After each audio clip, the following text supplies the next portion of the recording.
Morning students, welcome to SRS IAS and law academy. तो कल जो हमारी क्लास थी, कल हमने कवर किया था एनवायरनमेंट के बारे में। कल हम कर रहे थे एयर पॉल्यूशन, ठीक है। और उसके हमने वो नोट डाउन कर लिए थे जो कुछ गवर्नमेंट की तरफ से इनिशिएटिव्स शुरू किए गए हैं, ठीक है। तो अपनी क्लास आगे बढ़ाने से पहले मैं आपको ये बता देना चाहता हूँ कि ये जो एनवायरनमेंट टॉपिक हम कवर कर रहे हैं, ये जितने भी सभी को फोकस में रख के कवर किया जा रहा है जो हमारा एनवायरनमेंट है, ठीक है। इसमें जो वीडियो का सिलेबस है उसमें जो एनवायरनमेंट वाला पोर्शन है वो भी यहीं पे कवर होगा, क्योंकि सिलेबस सब में सेम है, ठीक है। जो वीडियो का एग्ज़ाम है वो भी कवर होगा, ADA का एग्ज़ाम है उसका सिलेबस भी कवर होगा। और उसके अलावा जो रिसेंट में जो गवर्नमेंट ने एग्ज़ाम्स निकाले हुए हैं, जैसे हो गया एक्साइज एंड टैक्सेशन इंस्पेक्टर, ठीक है, तो जो उसका सिलेबस है वो भी कवर होगा। और उसके अलावा एक एग्ज़ाम और है कोऑपरेटिव इंस्पेक्टर का, ठीक है। तो जहाँ जहाँ पे भी आपको एनवायरनमेंट के बारे में बताया गया, आपके सिलेबस में मेंशन है कि एनवायरनमेंट आपका टॉपिक है, तो जो हमारी जो क्लासेस हैं वो उस सारे उसको सिलेबस को, उसके सारे सिलेबस को कवर करेंगे। उसके अलावा मैंने आपको ये बताना है कि जो हमारा ये जो सब्जेक्ट चल रहा है एनवायरनमेंट, इसमें ये जो टॉपिक चल रहा है उसमें पॉल्यूशन, ठीक है। इसकी 3-4 क्लासेस होंगी जो कि सबके लिए फ्री ऑफ कॉस्ट होंगी, ठीक है। और जो उसके जो बाद के जितने भी जो भी क्लासेस होंगी एनवायरनमेंट की, वो हमारे स्टूडेंट्स के लिए होंगी, जो हमारे रजिस्टर्ड स्टूडेंट्स होंगे, ठीक है। तो आज हम कल हमने कर लिया था यहाँ तक, भारत स्टेट नॉर्म्स तक कर दिया था, ठीक है। तो अब नेक्स्ट हेडिंग बनाओ, नेक्स्ट इनिशिएटिव है national clean air programme. National clean air programme, इसमें लिखो लॉन्च्ड बाय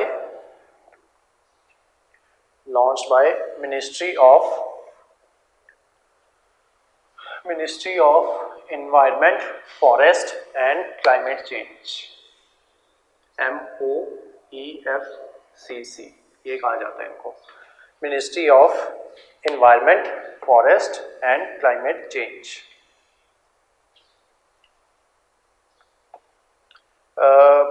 इसके बारे में ना आपसे जो जो सवाल पूछे जा सकते हैं, चलो पहले कवर कर लो, फिर बताता हूँ क्या क्या सवाल आ सकते हैं इसमें से। तो it is launched by ministry of environment, forest and climate change. Next लिखो, it is a pollution control initiative. It is a pollution control initiative to cut the concentration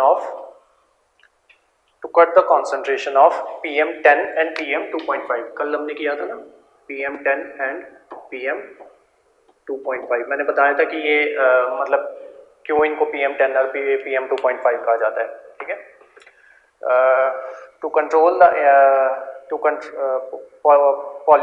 It is a pollution control initiative to cut the concentration of PM10 and PM2.5 by 20 to 30% level, 30% by 20 to 30% 30 of 2017 levels, ठीक है। मतलब जितना अभी है ना इसका pollution, उसको 20 से 30% तक डिक्रीज करना है। किसके कंपैरिजन में? 2017 के कंपैरिजन में जितना लेवल था ना, उसको 20 to 30% तक लेके आना है, ठीक है। उसके लेवल से 2017 के लेवल से कब तक लेके आना है? बाय 2024, बाय 2024 मतलब 2024 तक हमें जो ये है पार्टिकुलेट मैटर 10 और पार्टिकुलेट मैटर 2.5, ठीक है, इसकी जो कॉन्सेंट्रेशन है वो कितनी लेके आनी है? 20 to 30% लेस लेके आनी है 2017 के लेवल तक। इसको ऐसे मान के चलो कि मान लो 2017 में जो उसकी कॉन्सेंट्रेशन थी ना, इन दोनों की कॉन्सेंट्रेशन मिला के थी 100, ठीक है। तो अब हमें क्या करना है कि हमें जो इसकी कॉन्सेंट्रेशन है वो लेके आनी है 80 से 70 तक, ठीक है। 100 यूनिट्स मान लेते हैं और ये इतने यूनिट्स तक लेके आनी है, और ये टारगेट कब तक कंप्लीट करना है? 2014 तक, ठीक है। It is to be implemented in 122 non-attainment cities। Non attainment cities वो सिटीज हैं जहां पे जो एयर क्वालिटी है ना बहुत बुरी है, ठीक है। मतलब उन सिटीज़ में हम इसको इम्प्लीमेंट करेंगे जहाँ पे एयर क्वालिटी इतनी ज़्यादा बदतर है कि मतलब वहाँ पे ये माना जाता है कि वहाँ पे इस लेवल तक लेके आना नामुमकिन है, ठीक है। तो हम ये जो प्रोग्राम है नेशनल क्लीन एयर प्रोग्राम उन सिटीज़ में लॉन्च करेंगे।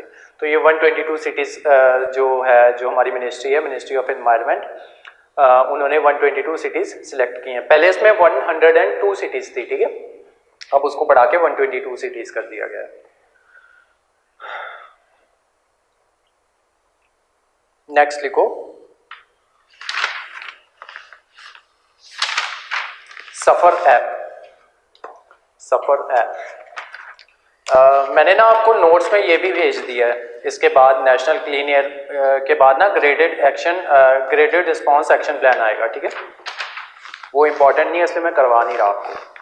नेक्स्ट लिखो, सफर ऐप, SAFAR, सफर ऐप, कैपिटल में लिखना सब कुछ, SAFAR कैपिटल में।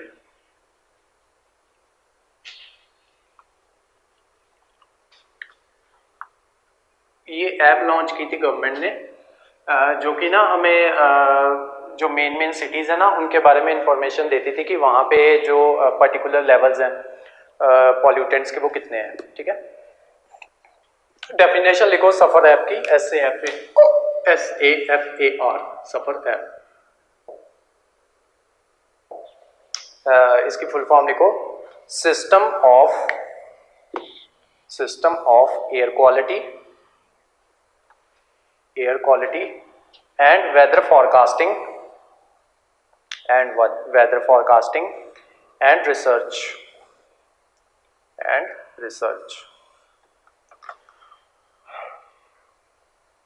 next लिखो, it monitors UV index, ultraviolet index,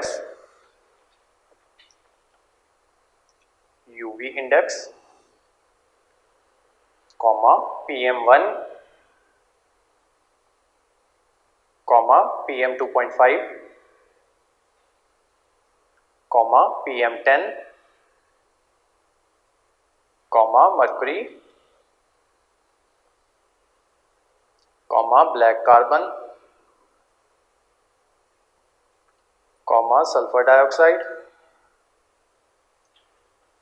ozone, nitrogen oxides, carbon monoxide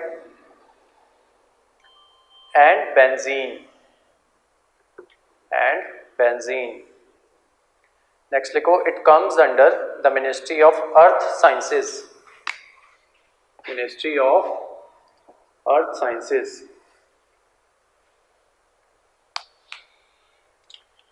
It is implemented in 4 cities.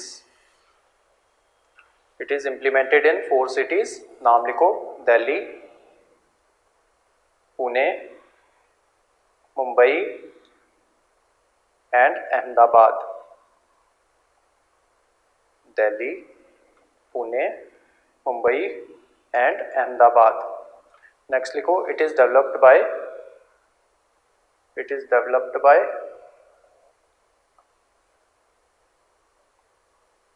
IITM Pune,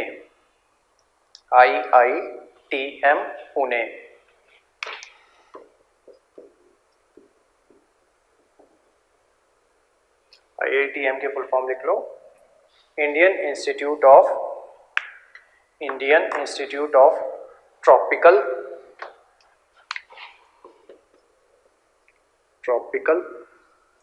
मीट्रोलॉजी।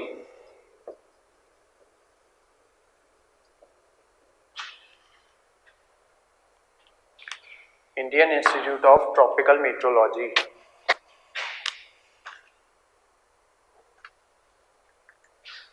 Next लिखो, नेक्स्ट टॉपिक हमारा, मतलब इसी में next initiative, clean air India initiative. इसमें लिखो, it was launched in Delhi by the PM of Netherlands,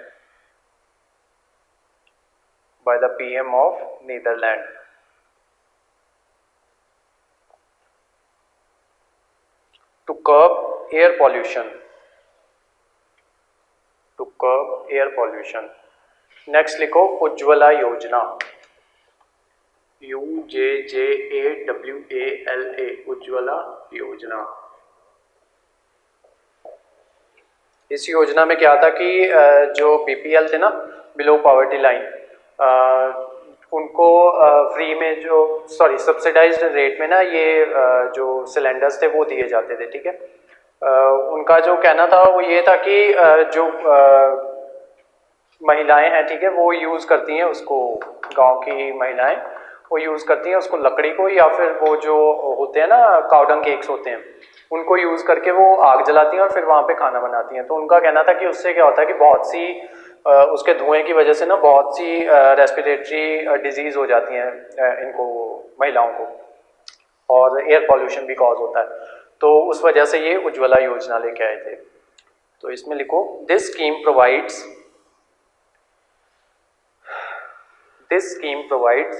subsidized LPG connections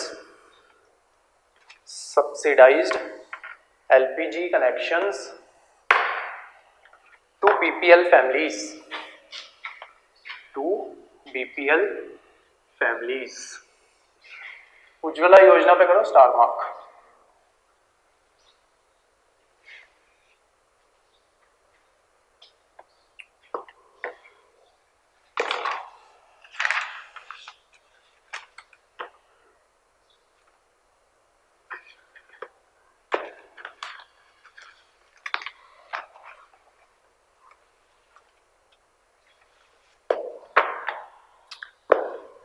अब कल मैंने आपको बताया था ना कि हम चार्ट्स बनाएंगे, ठीक है। तो यहाँ पे करो, ऐसे करो, ऊपर मेन हेडिंग बना लो मेजर पॉल्यूटेंट्स,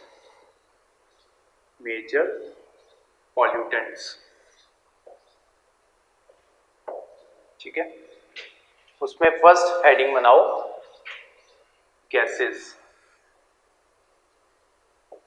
ठीक है। मेन टॉपिक है हमारा मेजर पॉल्यूटेंट्स, सब हेडिंग है गैसेस। अब उसके बाद बनाओ 3 कॉलम्स, ठीक है।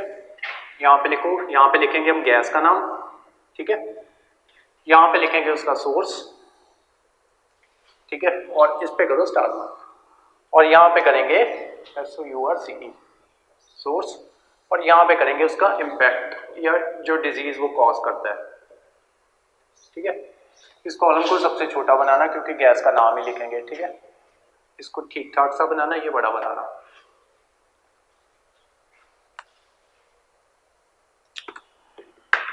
सबसे पहली गैस लिखो सल्फर डाइऑक्साइड,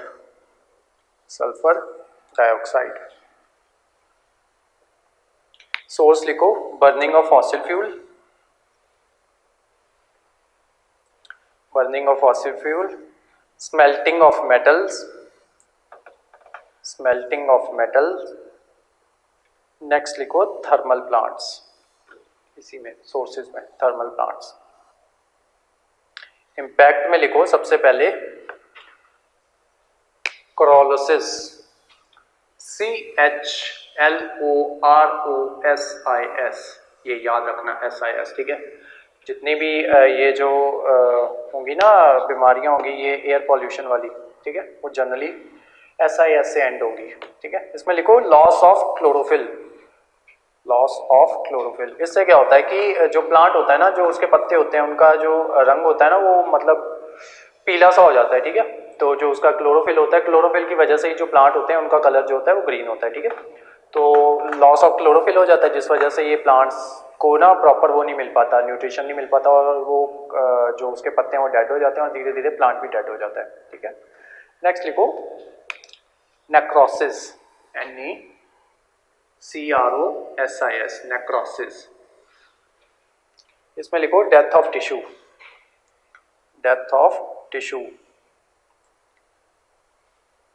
नेक्स्ट लिखो इरिटेट्स आई, आंखों में जलन होती है, इरिटेट्स आई। नेक्स्ट लिखो damage respiratory tract, TRACT, respiratory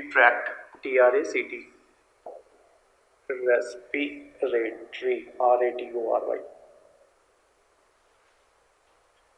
respiratory tract causing asthma, bronchitis, BRONCHITIS, bronchitis, and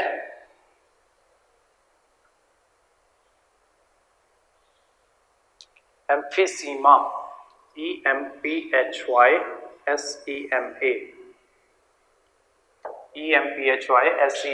इस पे करो, ब्रोंकाइटिस पे करो स्टार मार्क, इस पे भी करो स्टार मार्क, इस पे भी करो स्टार मार्क।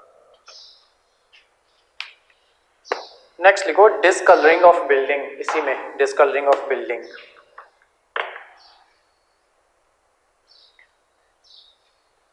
नेक्स्ट लिखो corrosion of iron, corrosion, CORROSION, corrosion of iron, corrosion of iron. जो जंग लग जाती है ना उसको, आयरन को, उसको कहते हैं corrosion of iron.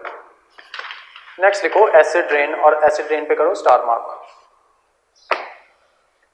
Acid rain. Next gas लिखो हमारी कार्बन मोनोऑक्साइड, कार्बन मोनोऑक्साइड। इसके सोर्सेज लिखो ऑटोमोबाइल्स,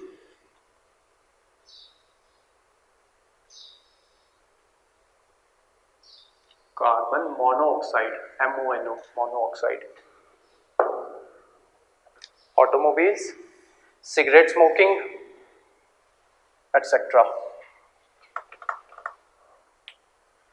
कार्बन मोनोऑक्साइड पे करो स्टार मार्क, ठीक है, और उसके इम्पैक्ट पे भी करो स्टार मार्क। इम्पैक्ट है इसका, इम्पैक्ट में लिखो combines with haemoglobin, HEMOGLOBIN, haemoglobin, and form carboxy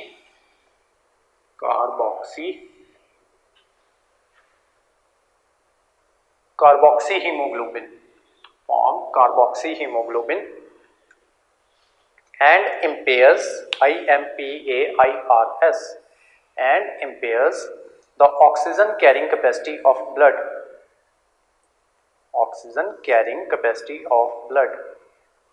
which causes headache, dizziness,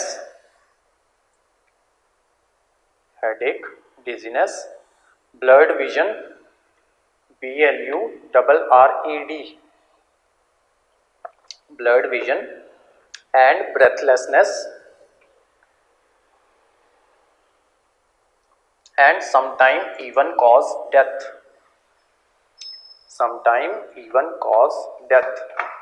जो कार्बन मोनोऑक्साइड होता है ना, जब हम इनहेल करते हैं तो वो हमारे जो ऑक्सीजन है ना, जो हमारे ब्लड के अंदर हीमोग्लोबिन होता है, ठीक है, उसके साथ वो कंबाइन कर जाता है, ठीक है, जिस वजह से क्या होता है, वो बना देता है कार्बोक्सी हीमोग्लोबिन, और उसकी वजह से क्या होता है कि डिजीनेस होती है, हेडेक होती है, ठीक है, और उसकी वजह से डेथ भी हो जाती है। नेक्स्ट लिखो कार्बन डाइऑक्साइड, इसमें लिखो सोर्सेज में लिखो, थर्ड लिखो कार्बन डाइऑक्साइड, सोर्सेज में लिखो combustion of fossil fuels, impact में लिखो ग्लोबल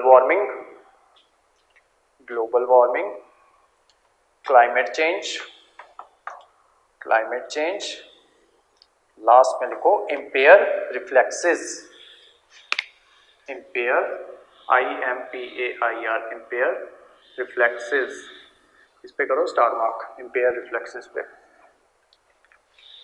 नेक्स्ट लिखो ऑक्साइड्स ऑफ नाइट्रोजन, सोर्सेज लिखो ऑटोमोबाइल्स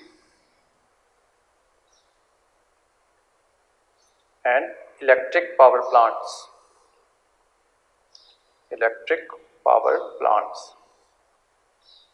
इम्पैक्ट लिखो एसिड रेन्स,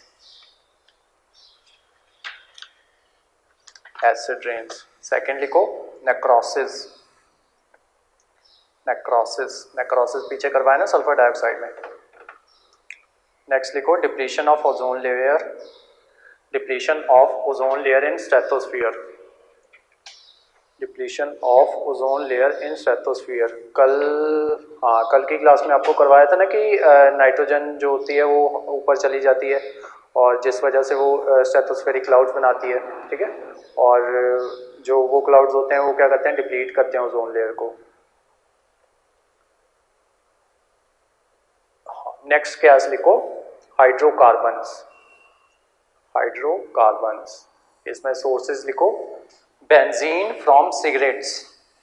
बेंजीन ना असल में एक वो होता है, कंपाउंड होता है जो ना वो स्मेल देता है, अच्छी सी स्मेल देता है। जनरली ये परफ्यूम्स में भी यूज होता है, ठीक है। Benzene from cigarettes. नेक्स्ट लिखो, पेट्रोलियम रिफाइनरीज। नेक्स्ट लिखो, पेट्रोकेमिकल प्लांट्स। नेक्स्ट लिखो, पेंट्स, PAINTS। लास्ट लिखो, combustion of fossil fuels. Impact लिखो इसके, contributes to photochemical smoke, SMOG। Photochemical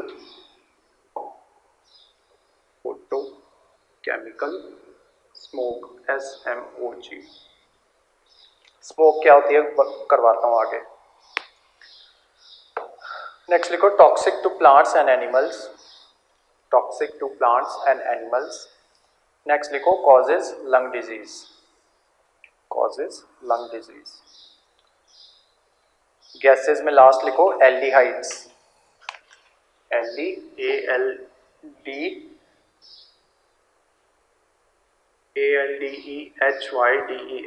aldehydes. ALDEHYDES, aldehydes. इसमें लिखो, सोर्सेज में लिखो, incomplete combustion of fossil fuels. Incomplete combustion of fossil fuels.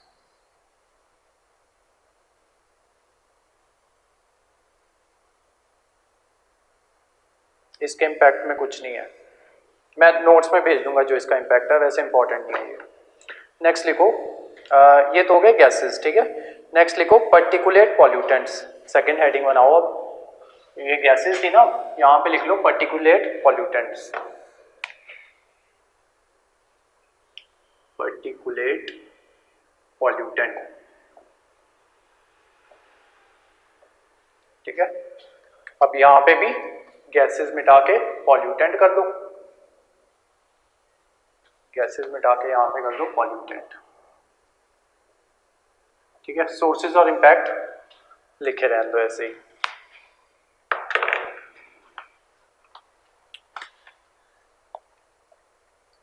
सबसे पहले लिखो aerosol, AERO, aerosols, SOLS, AERO, SOLS।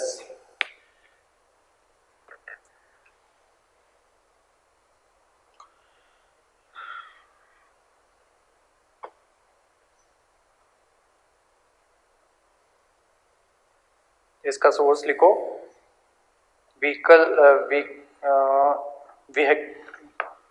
Vehicular exhaust, vehicular exhaust, EXAUST, ठीक है, वहां से निकलते हैं ये।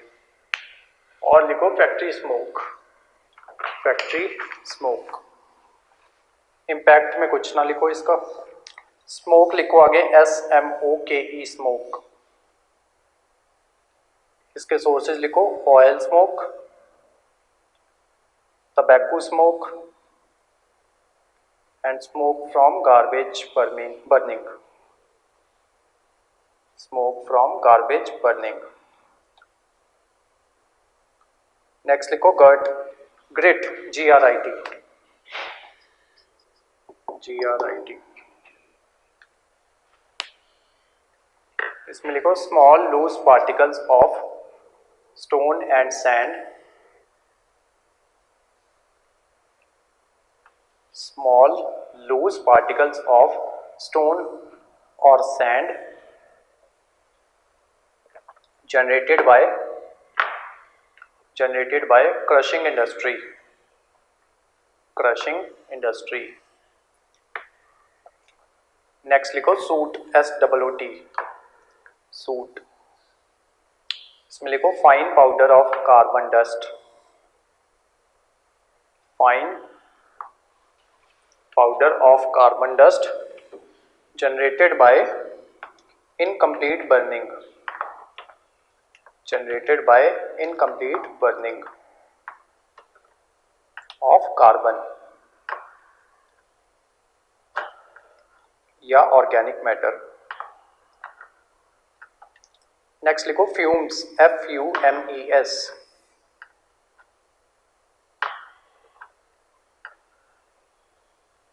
इसमें लिखो emitted from chemical and meteorological processes, chemical and meteorological, METEROLOGICAL, meteorological processes।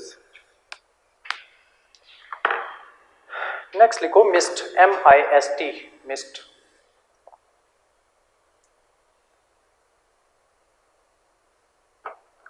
इसमें लिखो दीज आर लिक्विड ड्रॉपलेट्स,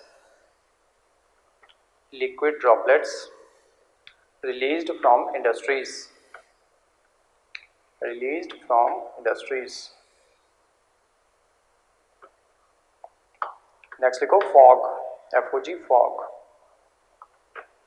इसमें लिखो fog is nothing, fog is nothing but mist, fog is nothing but mist when the liquid is water and the fog impairs the vision because of dense nature, because of dense nature। Next लिखो smoke, SMOG, smoke. इसमें लिखो it is a mixture of smoke, smoke mixture of fog and smoke and fog, smoke plus fog. अब तीनों समझ लो, तीनों चीजें क्या होती हैं, मिस्ट, फॉग और स्मोक। ठीक है, मिस्ट होती है ऐसी धुंध, ठीक है, जिसमें आप देख सको।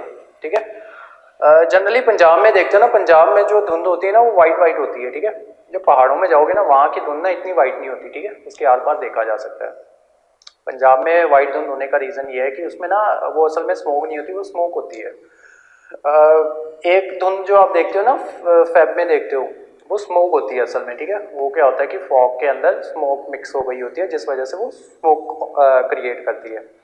मिस्ट जो होती है वो जो आप पहाड़ों में देखते हो ना, कभी पहाड़ों में जाना, ऊपर से देखना, नीचे देखना, वो आपको लगेगा कि बादल हैं, होते तो असल में बादल ही हैं वो। ठीक है, लेकिन वो जो आप उसके आर पार देख सकते होते हो ना, तो वो असल में उस तरीके की होती है मिस्ट। ठीक है, उस चीज़ को कहा जाता है मिस्ट।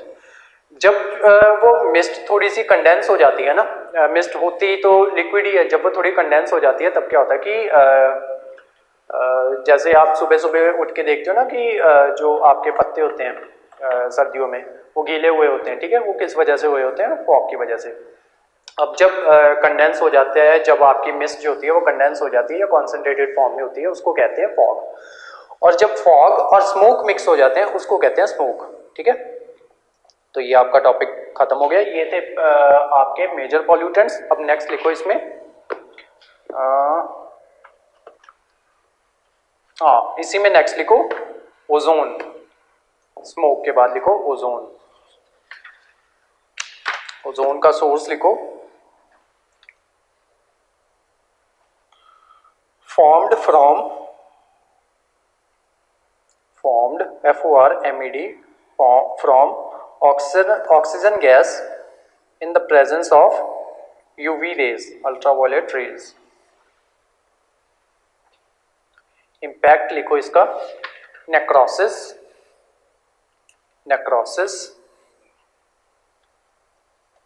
सेकेंड लिखो damage respiratory linings, LINIGNS, linings.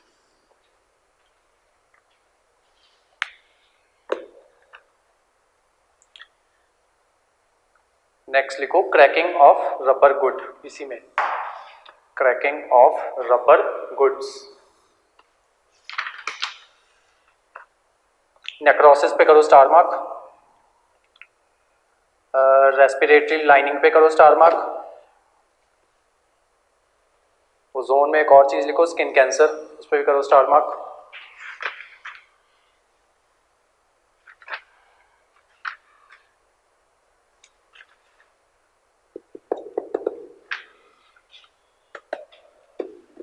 फिर से लिखो स्मोक, SMOG, स्मोक। ये ना दो टाइप्स की होती है, अगर तो ऊपर ही जगह है तो ऊपर ही लिख लो, अगर नहीं जगह तो नीचे दोबारा से लिख लो स्मोक। अब इस पे करो स्टार मार्क, ऊपर वाली स्मोक पे भी स्टार मार्क करो, ठीक है। स्मोक की होती है दो टाइप्स, इधर लिखना। सबसे पहले लिखो reducing smoke, reducing smoke, bracket में लिखो H2SO4, H2SO4, ब्रैकेट में लिखो लंदन स्मोक, लंदन स्मोक, और sulphurous smoke, sulphurous, SULPHUROPHUROUS,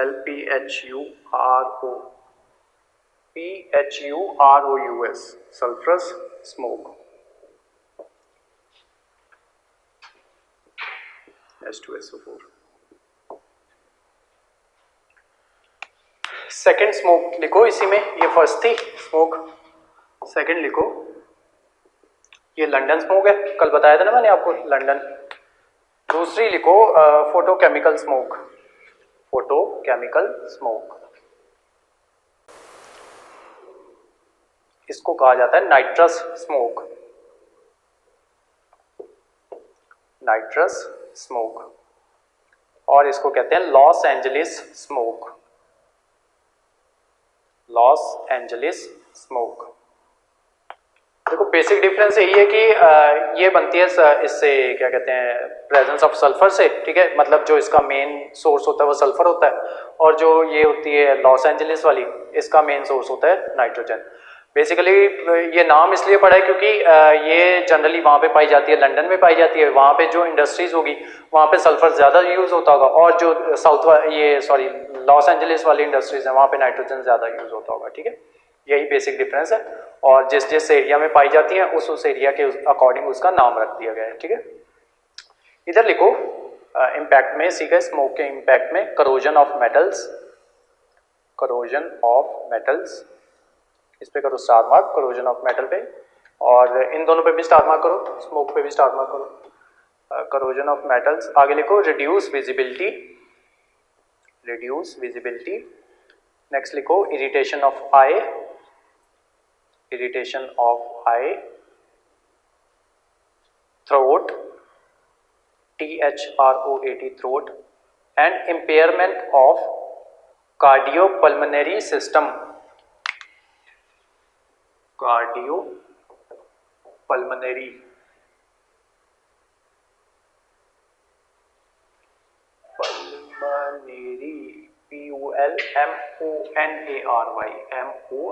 PULMONARY, pulmonary system, ये आपके हार्ट से रिलेटेड होता है, ठीक है। जहां पे भी कार्डियो वर्ड आ गया ना समझ लेना हार्ट से रिलेटेड है, ठीक है। नेक्स्ट लिखो एसिड रेन, एसिड रेन, इसमें यहां पे एसिड रेन, इसमें लिखो ऑक्साइड्स ऑफ नाइट्रोजन, सोर्सेज में लिखो oxides of nitrogen and sulphur, oxides of nitrogen and sulphur.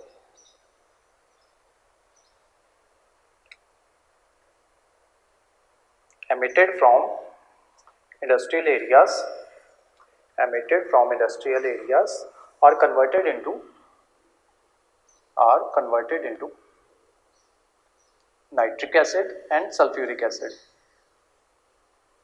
nitric acid and sulfuric acid। impacts लिखो इसके, डिस्ट्रॉय, एसिड रेन पे करो स्टार मार्क, ठीक है। और जनरली आपसे ये पूछ लिया जाता है, एसिड रेन इंपॉर्टेंट है, डबल स्टार मार्क करो इस पे। आपसे ये पूछ लिया जाता है इसके सोर्सेज कौन से हैं, ठीक है। तो इसके सोर्सेज हैं oxides of nitrogen and sulphur, oxides of nitrogen and sulphur, इसको अंडरलाइन करो। और उसके बाद ना नाइट्रिक एसिड और सल्फ्यूरिक एसिड, इस पे भी अंडरलाइन करो।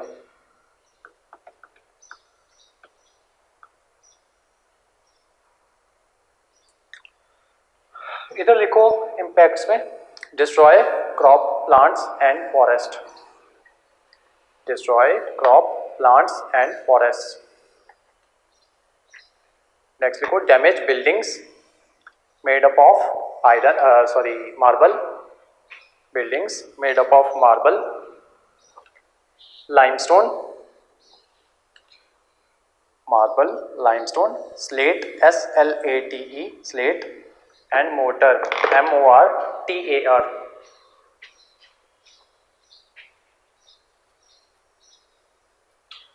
Next लिखो reduce soil fertility, reduce soil fertility. Next लिखो damage flora and fauna, damage flora and fauna. सबसे इंपॉर्टेंट यही है आपका एसिड रेन। अभी समझाऊंगा भी एसिड रेन होती क्या है, कैसे कॉज होती है। Flora and fauna cause damage to health of humans, ब्रांड उतना ही इंपॉर्टेंट। एसिड रेन ऐसे कॉज होती है, मान लो ये आपकी एक इंडस्ट्री है, ठीक है, ये इंडस्ट्री की चिमनी है, यहाँ से ऑक्साइड्स ऑफ सल्फर और वो बाहर जाएंगे, ठीक है, ये आपके जा रहे हैं ऑक्साइड्स ऑफ वो बाहर, ठीक है, ये आगे जाके कंबाइन कर जाते हैं उसके साथ, ऊपर चले जाएंगे ये यहाँ पे आपके हैं बादल, ठीक है, यहाँ पे गए जब ऑक्साइड्स ऑफ नाइट्रोजन और सल्फर, उन्होंने क्या बना दिया, नाइट्रिक एसिड और सल्फ्यूरिक एसिड, H2SO4। और नाइट्रिक एसिड का फॉर्मूला मुझे नहीं आता, ठीक है, आई थिंक N2SO4 होगा, नहीं नाइट्रिक एसिड का फॉर्मूला, चलो जो भी होता है, ठीक है, यहाँ पे बना दिया उन्होंने नाइट्रिक एसिड, वो बना दिया। अब ये इसमें मिल गए आपके बादलों में, ठीक है। अब जब जो बारिश होगी ना, जो बारिश होगी वो उसमें ना ये नाइट्रिक एसिड और सल्फ्यूरिक एसिड जो होगा ना H2SO4 वो मिक्स्ड होगा, ठीक है। तो वो ये जो बारिश होगी ना ये एसिडिक होगी नेचर में, ठीक है, क्योंकि ये एसिड्स हैं, ठीक है। तो जो आपकी बारिश होगी वो एसिडिक होगी नेचर में। और यहाँ पे ना मान लो कोई बिल्डिंग बनी है जो मार्बल की है, मान लो ताजमहल ही है, जैसे हमारा ताजमहल मार्बल का है, ठीक है, मान लो ये ताजमहल है। अब ये जब एसिड रेन इस पे पड़ेगी, ठीक है, तो वो यहाँ पे क्या कॉज करेगी, उसको डैमेज कॉज करेगी, ठीक है। जब उस पे एसिड गिराओगे आप मार्बल पे, ठीक है, तो वो डैमेज कॉज करेगी। उसके अलावा मान लो यहाँ पे एक नदी है, ठीक है, अब ये जो पानी है इसका एसिडिक पानी ये नदी में जाएगा, ठीक है, तो ये जो पानी होगा इसको भी एसिडिक बना देगी वो, ठीक है। इसके अंदर जो मछलियाँ होंगी, ठीक है, जब वो एसिड वाले पानी को के अंदर रहेंगी, ठीक है, तो उनको भी डेथ कॉज करेगी। नेक्स्ट मान लो यहाँ पे खेत है, ठीक है, अब ये बारिश जब इस पे पड़ेगी, ठीक है, एक तो ये फसल बर्बाद करेगी, दूसरा यहाँ पे जो सॉइल होगी वो इसको एब्जॉर्ब करेगी, ठीक है, जिस वजह से उसकी फर्टिलिटी वो डिक्रीज होगी, ठीक है। तो आपको जो इसके बेसिक कॉजेज हैं वो पता होने चाहिए, ठीक है, और ये जो इम्पैक्ट्स कॉज करती है वो पता होने चाहिए, और ये बनती कैसे है वो पता होना चाहिए, ठीक है। उसके अलावा एक कंसेप्ट और होता है पीएच का, ठीक है। पीएच का कंसेप्ट ऐसे होता है कि एक ना वो होता है टेबल होता है हमारा जिसको कहते हैं पीएच टेबल, ठीक है, वो स्टार्ट होता है 0 से लेके 14 तक, ठीक है, बीच में होता है 7 का मतलब होता है न्यूट्रल, 7 होता है न्यूट्रल। और इधर को जितना जाएंगे ना 7 से हम 14 को जब बढ़ेंगे तो ये उतनी चीज ये बेसिक होती रहेगी, और जितना इधर आते रहेंगे ये उतनी एसिडिक होती रहेगी, ठीक है। अब मान लो किसी की पीएच वैल्यू, ये बेसिकली होता है पीएच टेबल होता है, पीएच, पी छोटा एच बड़ा, पीएच टेबल होता है, जितनी वैल्यू इधर आती रहेगी उतना ज्यादा वो एसिडिक होगा। मान लो 7 होता है न्यूट्रल, ठीक है, मान लो कोई चीज है यहाँ पे 5 है, ठीक है, तो वो कम एसिडिक होगी, अगर यहाँ पे 4 है थोड़ी ज्यादा एसिडिक होगी, 1 है वो और ज़्यादा एसिडिक होगी, ठीक है। जो हमारे पेट में जो होता है ना, हमारे पेट में होता है HCl, हाइड्रोक्लोरिक एसिड, ठीक है। उसकी जो pH वैल्यू होती है ना वो 2.3 से 2.7 के बीच में वेरी करती है, ठीक है। तो इतना ज़्यादा, मतलब इतना ज़्यादा कॉन्सेंट्रेशन में हमारे पेट में एसिड होता है, ठीक है। तो हाँ, जो ये इसकी एसिडिक वैल्यू है ना, मतलब ये एसिड रेन है, उसकी जो एसिडिक वैल्यू होती है वो 5.7 होती है, ठीक है। ये मैंने pH समझाना था। उसी तरीके से ये इधर बेसिक होती हैं चीज़ें, ठीक है। जितना इधर बढ़ते जाओगे उतनी चीज़ वो बेसिक होती रहेगी। ये हो गया एसिड रेन। नेक्स्ट हेडिंग बनाओ, ये इतना ही था। नेक्स्ट हेडिंग बनाओ माइनर पॉल्यूटेंट्स। ये मेजर थे, अब बनाओ माइनर। एसिड रेन बहुत इंपॉर्टेंट है, बार बार बता रहा हूं मैं आपको। माइनर पॉल्यूटेंट्स, और पीपीएससी का फेवरेट टॉपिक रहा है, वो पूछ लेती है इस पे सवाल, ठीक है। या तो ये पूछ लेगी, इस पे बताता हूँ, अभी बताता हूँ आपको जनरली क्या है इस पे क्वेश्चन। जो पीपीएससी ने पूछे हैं वो भी बताता हूँ, और जो पूछ सकती है वो भी बताता हूँ।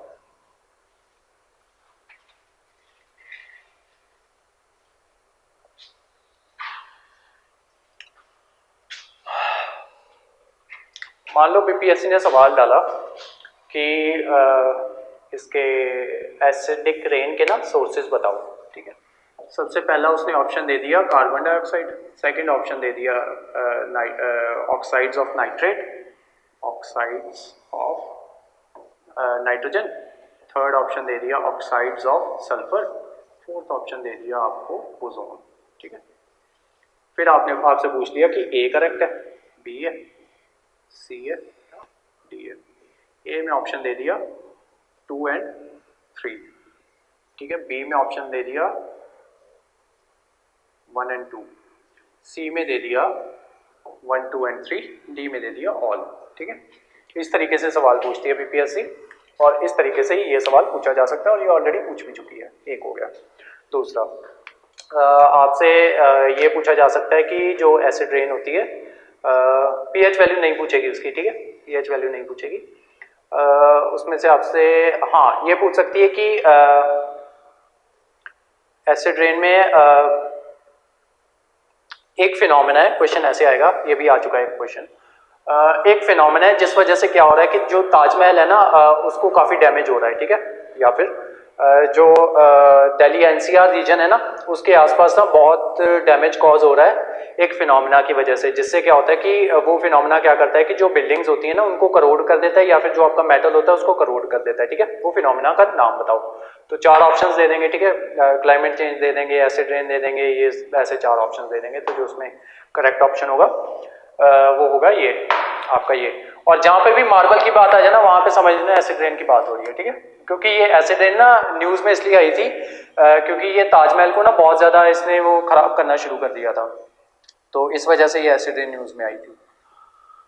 हो गया आपका। चलो अब लिखो माइनर पॉल्यूटेंट्स। माइनर में सेम टेबल बना लो ऐसे करके।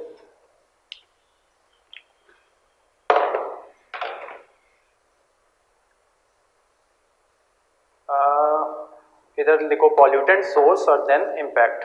सबसे पहला लिखो लेड। लेड पे करो star mark.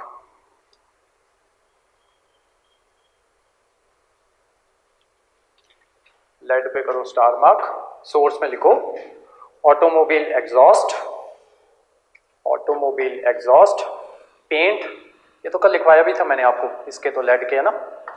Paint, anti knock agent in petrol, anti knock, KNOCK, knock agent in petrol. Paint लिख लेना इसमें। इंपैक्ट में लिखो, इंपैक्ट में करो star mark, mental retardation, mental retardation. Next लिखो affect brain neurotoxin, brain neuro, NEURO, neurotoxin. Brain affect brain neurotoxin. Next लिखो cadmium, cadmium.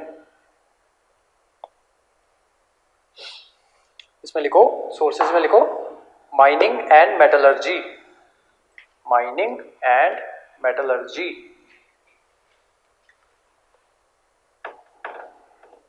Next लिखो सोर्स में cigarette smoking, cigarette smoking. Next लिखो incineration of plastic, INCENRATION,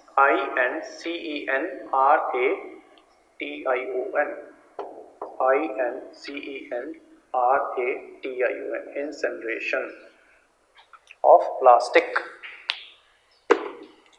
disease में लिखो, impacts में लिखो cardiovascular disease, cardiovascular disease. Cardiovascular बताई थी ना मैंने आपको कौन सी होती है, हार्ट से रिलेटेड वाली सारी डिजीज कार्डियोवैस्कुलर। सेकंड लिखो kidney damage,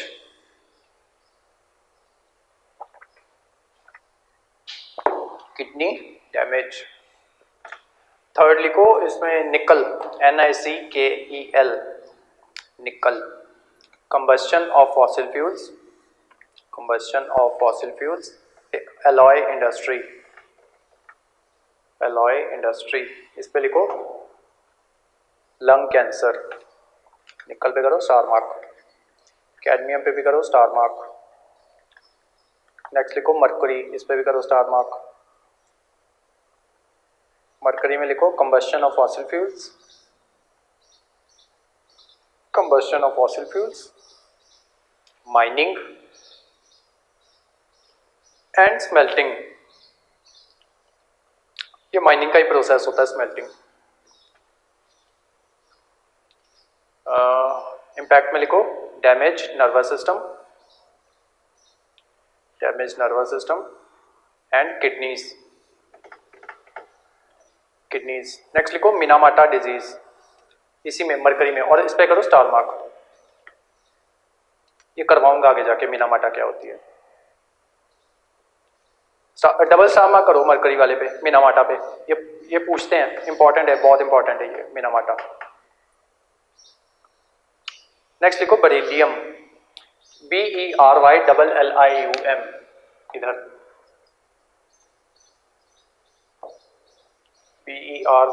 BERYLLIUM, beryllium.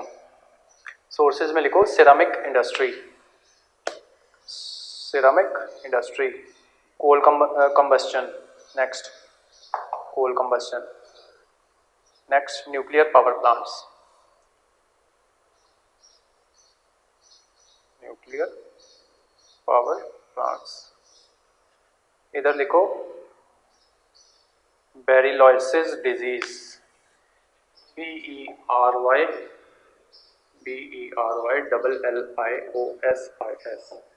बेरिलोसिस disease. इसके ब्रैकेट में लिखो mucus membrane of eyes and lungs damaged, या damage of mucus membrane of eyes and lungs. Second लिखो इसी में cause lung cancer, cause lung cancer. Next लिखो asbestos, asbestos. इसमें लिखो asbestos industries.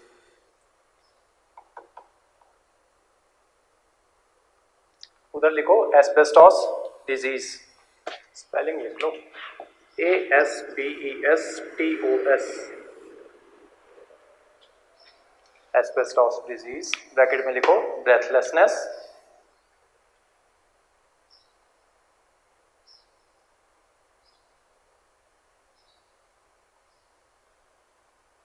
And lung cancer.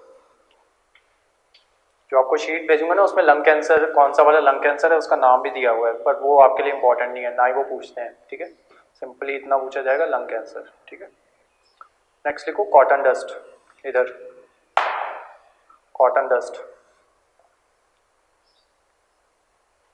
Cotton textile factories, source में cotton textile factories. Disease लिखो byssinosis, BYSSINOSIS।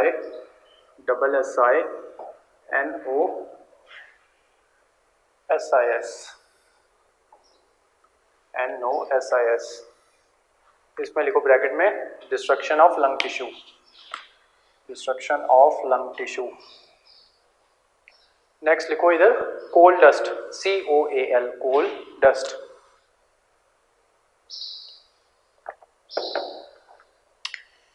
कोल dust इधर लिखो सोर्सेज में coal mine, coal mine. Impact में लिखो black lung cancer, black lung cancer. Next लिखो पल्मोनरी, PULMONARY, पल्मोनरी फाइब्रोसिस। इसी में कोल डस्ट में फाइब्रोसिस, FIBROSIS। नेक्स्ट लिखो रेडियो एक्टिव पॉल्यूटेंट्स। इधर लिखो रेडियो एक्टिव पॉल्यूटेंट्स, इधर बताता हूं कौन कौन से हैं। रेडियो एक्टिव पॉल्यूटेंट्स, जितनी भी रेडियो एक्टिव चीजें ना वो कैंसर जरूर कॉज करेंगी, ठीक है। उसके अलावा जेनेटिक चेंजेस करेंगी, ठीक है। या आप इसको ना याद रखने का तरीका बताता हूँ। हमने एटम बम फेंका था ना, हमने नहीं सॉरी USA वालों ने एटम बम फेंका था ना इन पे, नागासाकी और वहाँ पे जापान में, हिरोशिमा और नागासाकी पे। तो उसके बाद क्या हुआ कि वहाँ पे ना बहुत सी जनरेशन में इतने ज़्यादा जेनेटिक चेंजेस हो गए हैं ना कि मतलब अभी भी उनके जो बच्चे हैं ना वो डिफॉर्म्ड पैदा होते हैं, ठीक है। मतलब डिफॉर्म्ड पैदा होने का मतलब होता है कि मतलब या तो बच्चे की शेप प्रॉपर नहीं होती, ठीक है, या फिर मतलब किसी बच्चे का हाथ मतलब नहीं आ रहा, ठीक है, मतलब नॉर्मली बच्चा पैदा हो रहा है लेकिन उसका हाथ नहीं है, किसी की टांग नहीं है, ठीक है। तो इसको कहते हैं डिफॉर्म्ड वो बच्चे। तो ऐसे बच्चे पैदा हो रहे हैं। वो किस वजह से हो रहे हैं? क्योंकि वो जो बम फेंका गया था ना उसमें एटॉमिक मटेरियल था, ठीक है, रेडियो एक्टिव मटेरियल था, जिस वजह से क्या हुआ है कि जो उनके जेनेटिक चेंजेस है ना उसमें इतने ज़्यादा चेंजेस हो गए कि वो जो चेंजेस है ना वो जनरेशन से जनरेशन आगे बढ़ते जा रहे हैं, ठीक है। वो धीरे धीरे कम होंगे। तो हाँ, रेडियो एक्टिव पॉल्यूटेंट्स उसमें लिखो सोर्सेज में रेडॉन, RADON, आगे लिखो 222, RADON 222। नेक्स्ट लिखो आयोडीन 131। नेक्स्ट लिखो स्ट्रोंटियम, STRO NTIUM, इसका नंबर है 90। नेक्स्ट लिखो प्लूटोनियम, PLUTONIUM, प्लूटोनियम, ये होगा 23R239, प्लूटोनियम 239। अब इधर लिखो इम्पैक्ट्स में जेनेटिक चेंजेस,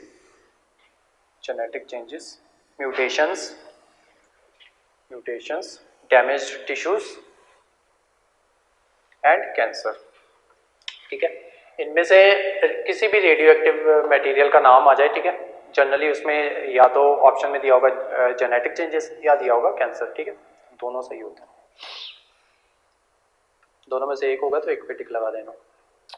नेक्स्ट लिखो इधर बेंजोपायरीन, रेडियो एक्टिव पॉल्यूटेंट्स के बाद लिखो बेंजोपायरीन, BENZO PYRENE,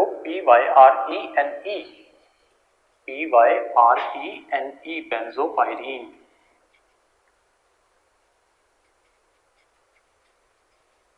सोर्सेज में लिखो इसके सिगरेट स्मोक। इम्पैक्ट में लिखो कैंसर,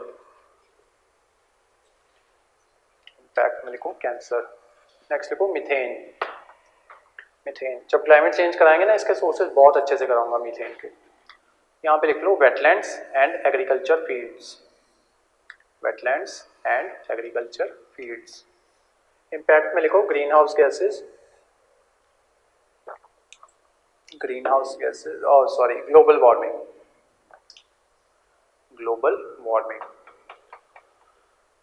नेक्स्ट लिखो पोलन ग्रेन्स, इधर पोलन ग्रेन्स।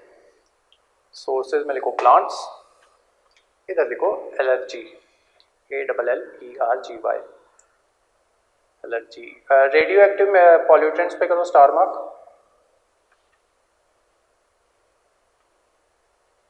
चलो अब यहाँ पे जो मैं स्टार मार्क करवाने भूल गया हूँ वो दोबारा बताने जा रहा हूँ, अगर नहीं स्टार मार्क किया होगा तो कर लेना, ठीक है। स्टार्टिंग से चलते हैं।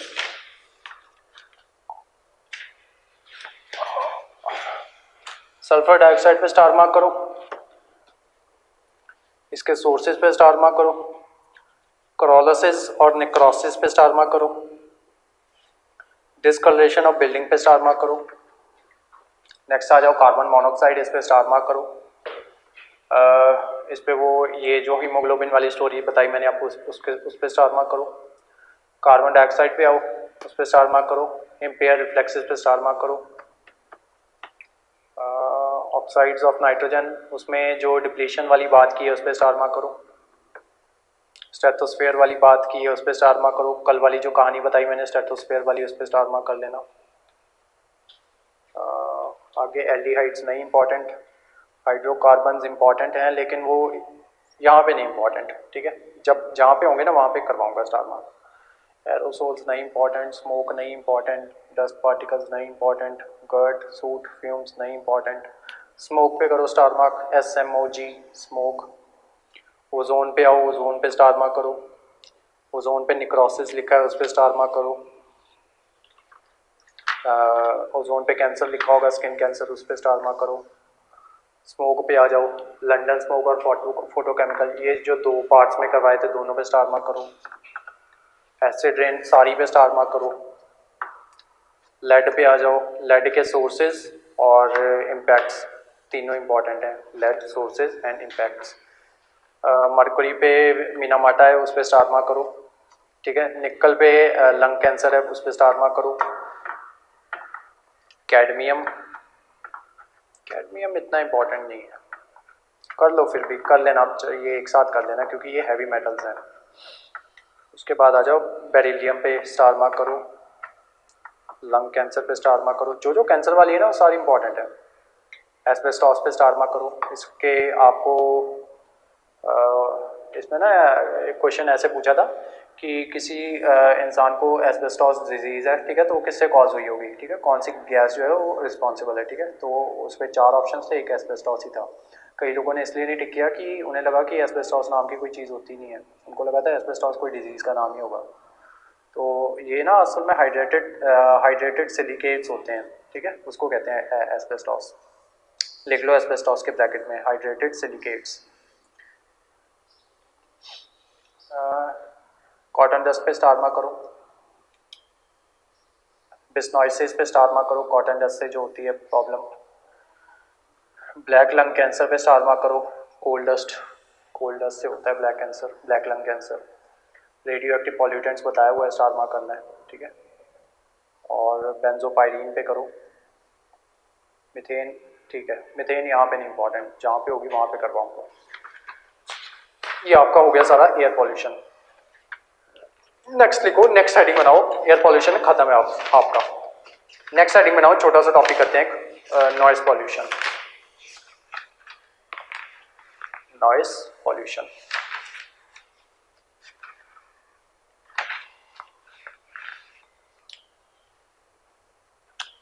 हेडिंग इसकी वो बनाओ, क्या कहते हैं, डेफिनेशन लिखो नॉइस पॉल्यूशन की। Unpleasant noise created by people or machines that can be distracting and physically harmful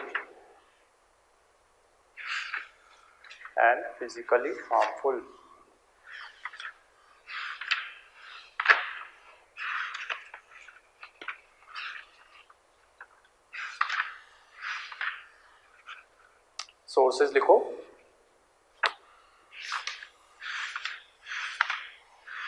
road traffic,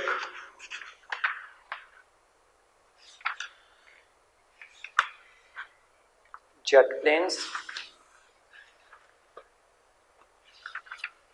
and construction activities.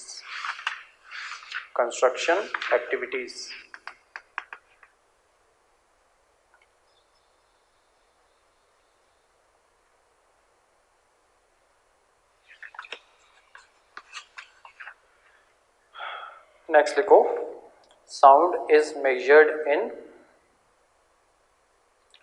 sound is measured in decibels.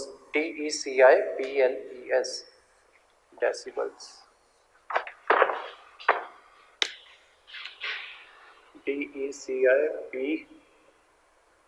DECIBELS, इसको ऐसे लिखा जाता है डीबी, ठीक है।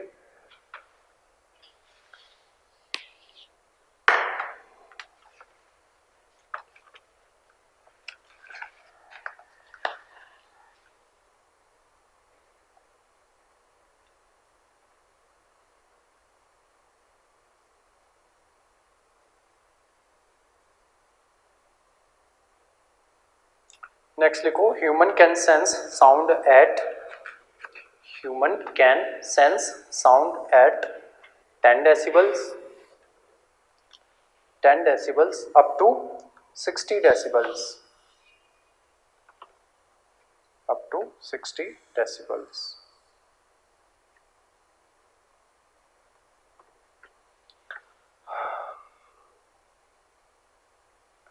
नेक्स्ट लिखो, चार्ट बनाओ एक।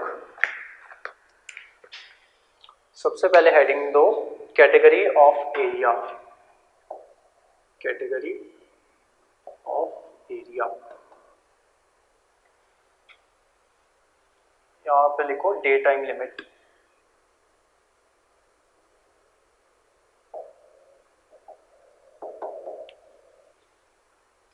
सिक्स AM से 10 PM तक। आगे लिखो night time sound limit, day time ये साउंड लिमिट, यहां लिखो night time sound limit 10 PM to 6 AM।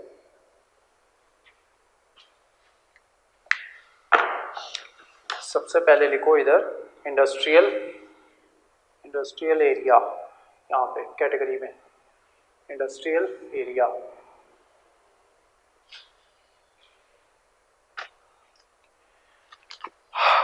Day time limit है इसकी, डे टाइम लिमिट है 75 डेसिबल्स, नाइट टाइम है 70 decibels.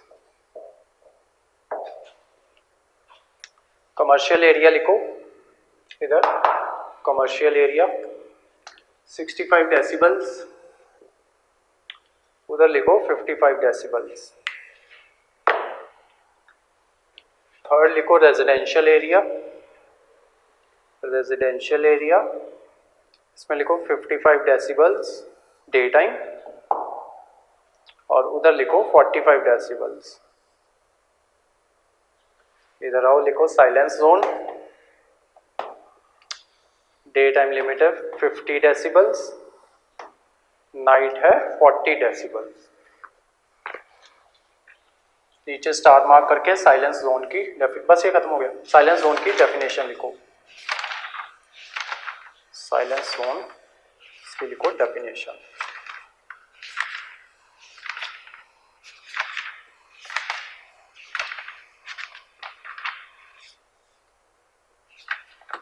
Silence zone is an area. Silence zone is an area comprising not less than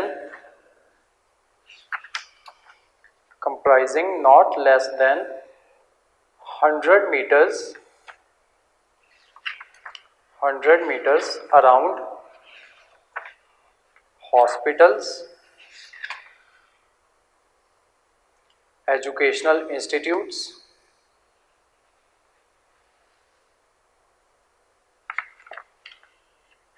courts,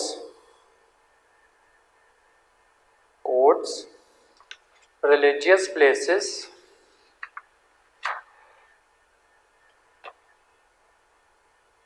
or any other area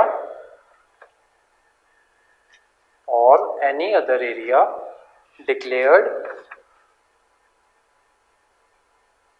as such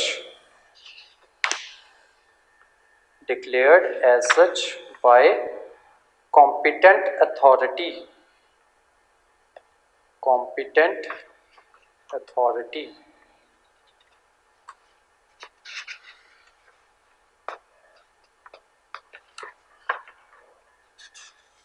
climate change में भी एक बार ना वो करेंगे हम दोबारा से, एसिड रेन अच्छे से करवाऊंगा क्लाइमेट चेंज में।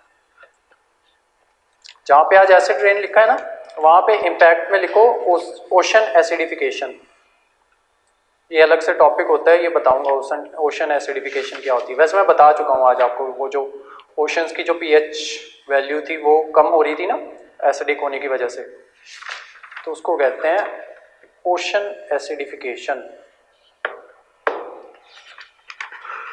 चलो कल करेंगे वाटर पॉल्यूशन से शुरू, और कल ही वाटर पॉल्यूशन खत्म कर देंगे, ठीक है। नहीं कल नहीं हो पाएगा क्योंकि वाटर पॉल्यूशन में आपको ये भी करवानी होगी, मुझे डिजीज भी करानी होगी। कोई नहीं, देख लेंगे कल, वाटर पॉल्यूशन शुरू कर देंगे। बस ये खत्म हो गया आपका नॉइज पॉल्यूशन और ये एयर पॉल्यूशन। तो चलो अब ये निकाल लो बुक्स, दूसरी अपनी ये रीजनिंग वाली कॉपी निकाल लो।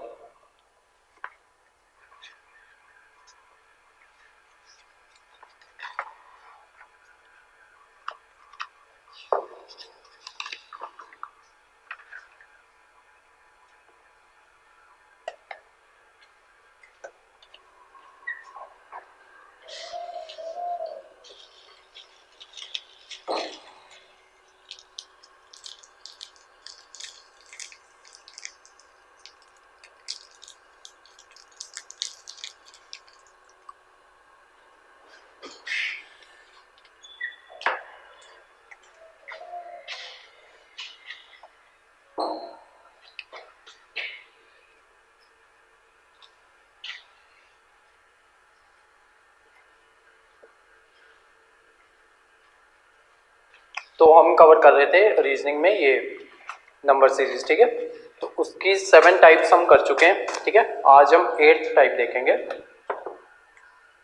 8th टाइप थी हमारी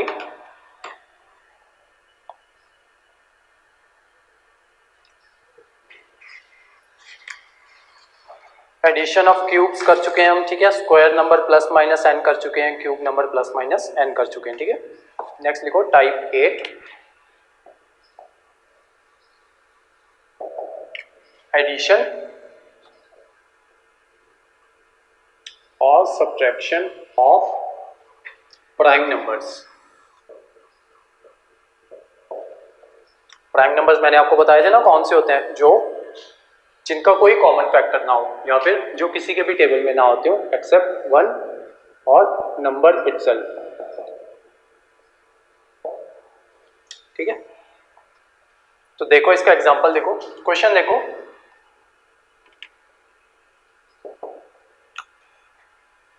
$15, $26, $39, $56 और नेक्स्ट हम निकालनी है। तो क्या सिखाया था मैंने आपको कि सबसे पहले डिफरेंस निकाल दो। यहाँ पे कितना डिफरेंस है 11 का। नेक्स्ट कितना डिफरेंस है 13। नेक्स्ट कितना है 17। नेक्स्ट कितना है 19। नेक्स्ट 19 का आएगा ना, क्योंकि ये देखो ये सारे क्या है प्राइम नंबर्स हैं। तो नेक्स्ट जो डिफरेंस आएगा, जो हमारा नेक्स्ट प्राइम नंबर होगा वो आएगा। तो 56 प्लस 19 75। एक तो हो गया ये। उसके अलावा आपसे क्या किया जा सकता था, आपसे ना एक छोड़ के भी पूछ सकते थे, ठीक है। मान लो यहाँ पे 11 का डिफरेंस है, यहाँ पे 17 का होता है, ठीक है। 13 का ना होके 17 का होता। उसी के बाद जो नेक्स्ट डिफरेंस है वो 19 का ना होके जो नेक्स्ट प्राइम नंबर बनता है वो 23 का होता, ठीक है। और फिर उससे नेक्स्ट निकालने को बोल देते। तो उससे नेक्स्ट क्या आएगा 23 के बाद जो नेक्स्ट प्राइम नंबर होता है वो कौन सा होता है 29, और जो उसके बाद जो होता है वो होता है 31, ठीक है। तो जो नेक्स्ट डिफरेंस आता है आपका वो 31 आता है, ठीक है। एक पूछ सकते हैं इस तरीके से, ये हो गया एडिशन का केस। सेम इसी तरीके से माइनस करके पूछ सकते हैं, ठीक है। तो इसमें करना कुछ नहीं होता, आपको सबसे पहले डिफरेंस निकालना होता है। बीच में कुछ केसेस ऐसे भी आते हैं जहां पे डिफरेंस आपको नहीं निकालना होता, वो अभी आ जाएंगे वो केसेस, ठीक है। अदरवाइज जब भी इनके बीच का जो डिफरेंस है वो कम हो ना, तब हमेशा डिफरेंस निकालो, ठीक है। डिफरेंस से आपको आइडिया हो जाएगा कि जो सीरीज है वो कौन सी है, उसके अकॉर्डिंग आप आंसर निकाल लेना। अब नेक्स्ट जो हमारी टाइप है, इसमें जो होता है इसमें आपको डिफरेंस नहीं देखना होता। आज समझ जाओगे कि कहाँ पे डिफरेंस देखना होता है, कहाँ पे नहीं देखना होता, ठीक है।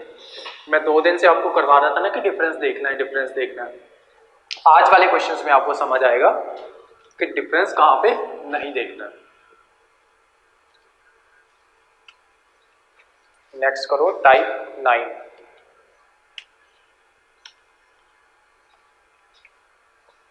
Case of multiplication.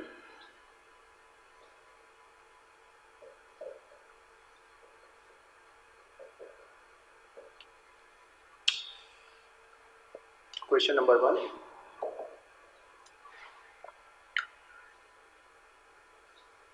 10, 20, 60, 240। नेक्स्ट एक बार ना पॉज करके खुद दिमाग लगाओ कि क्या होगा इसमें।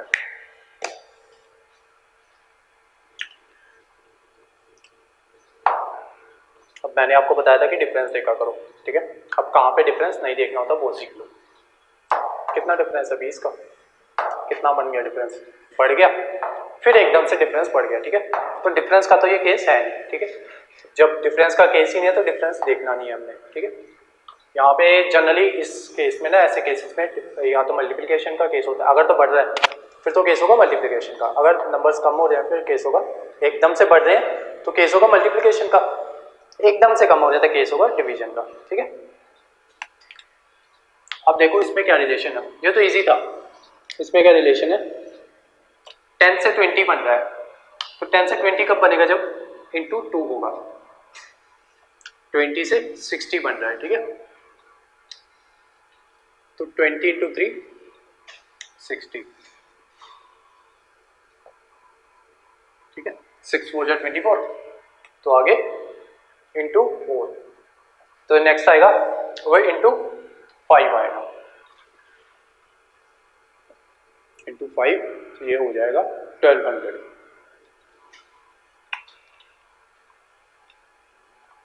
ठीक है। एक तो केस हो गया ये वाला। अब इसमें डिफरेंस नहीं देखना था, क्यों, क्योंकि जो आपके ये जो फिगर्स थी ना एकदम से बढ़ रही थी, ठीक है। तो यहाँ पे डिफरेंस नहीं देखना होता, यहाँ पे मल्टीप्लिकेशन का केस होता है। एक और क्वेश्चन करते हैं।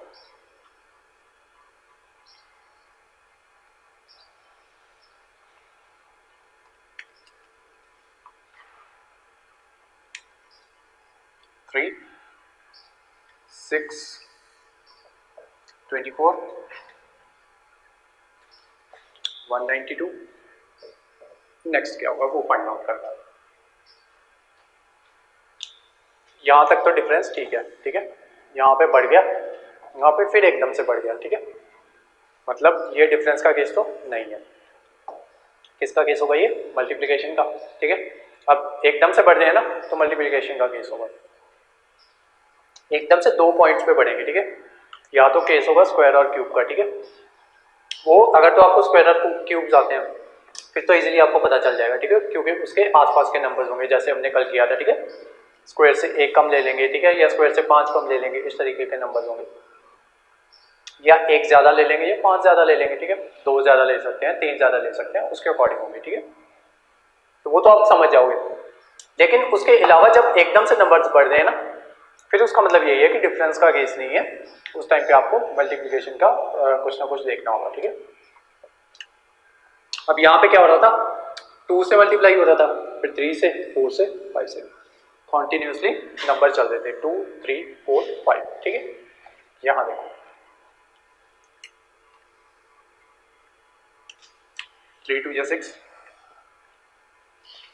6 4 जाओ, ठीक है।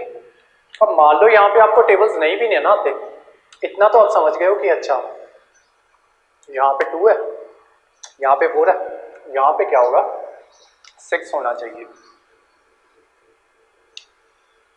इस पॉइंट पे मल्टीप्लाई करके देख लो, ठीक है। अगर तो सही आ रहा है मतलब आप सही चल रहे हो, ठीक है। अगर नहीं आ रहा फिर कोई और दिमाग लगाओ कि मतलब आगे क्या हो सकता है, ठीक है। कोई और टाइप तो नहीं बन रही, ठीक है। इसको मल्टीप्लाई करके इतना ही आ जाता है, ठीक है। सॉरी इतना नहीं आएगा, जब 8 से मल्टीप्लाई करेंगे ना फिर आएगा।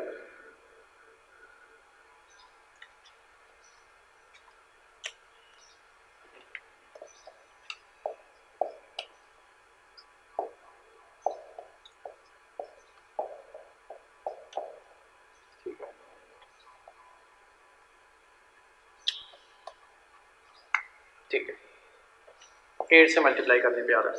अब सीरीज देखो 2 4 8, तो नेक्स्ट क्या होगा,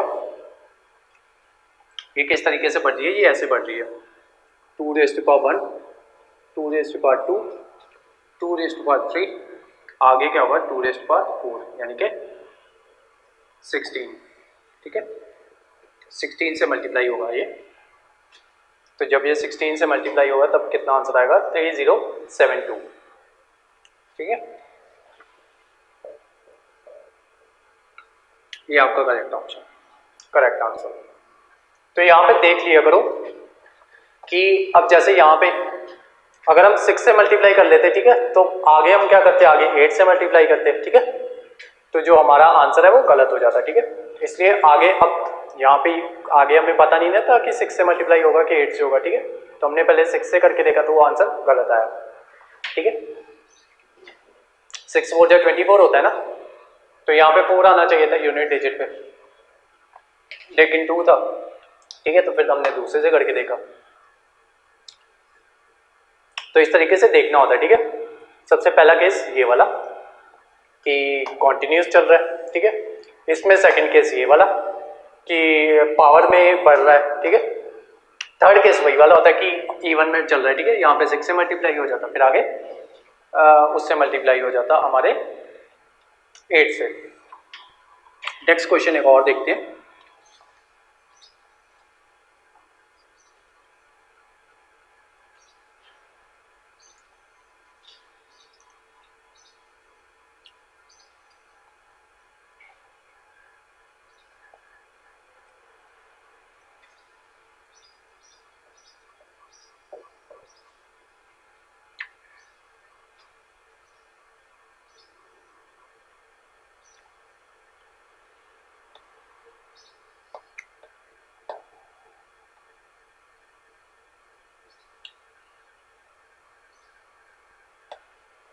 देखो करके इसको 6 12 36 144,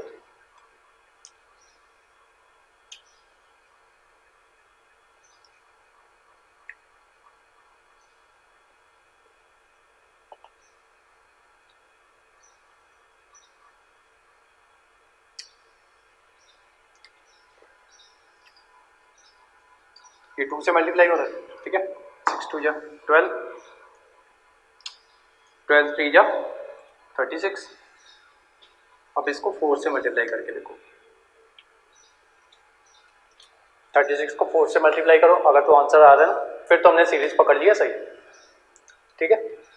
अगर नहीं आ रहा फिर सीरीज में हमने कहीं ना कहीं गलती की है, ठीक है। तो जब इसको मल्टीप्लाई करोगे तो 6 4 जा 24, हाँ सही आ जाएगा, 144 आ जाएगा।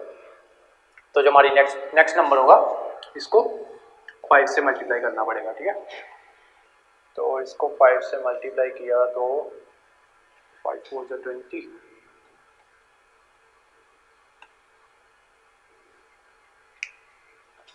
720।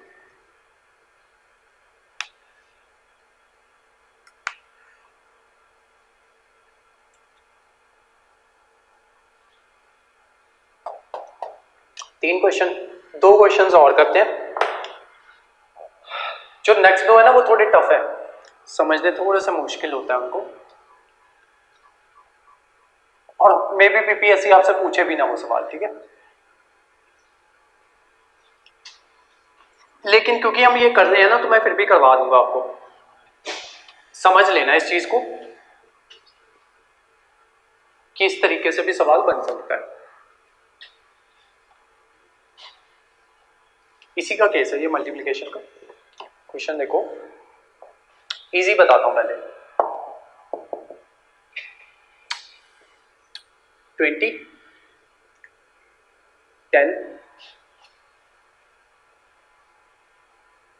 10 20 40 नेक्स्ट बताओ।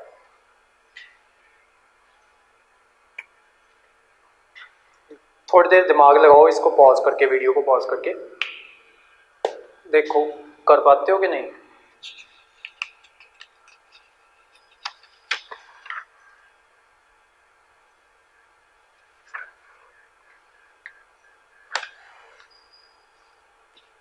देखो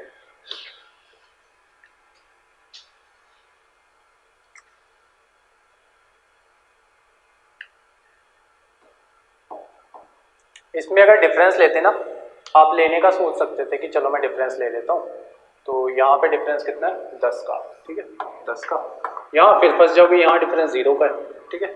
यहाँ डिफरेंस कितना है फिर 10 का, अब यहाँ कितना है 20 का, ठीक है। फंस गए कि जो नेक्स्ट आएगा, अगर यहाँ पे ये वाला 10 ना ना होता फिर आप निकाल देते इसको, ठीक है। ये जो बीच में 2 बार 10 आ गया ना, ये कंफ्यूज करता है। तो ये जो सीरीज है ना, इसको ऐसे की ऐसे ही याद रख लेना, ठीक है। जब भी कम बड़े से फिर कम होके फिर बड़ा हो जाए ना, वहां पे जो होता है ना, वहां पे ऐसे होता है कि ये जो था ना, ये इससे मल्टीप्लाई हो रहा था हाफ से, ठीक है। 20 का हाफ से, 20 को हाफ से मल्टीप्लाई करो कितना आ जाता है 10, ठीक है। उसके बाद ये मल्टीप्लाई हो रहा था, या इसको 0.5 भी लिख सकते हैं,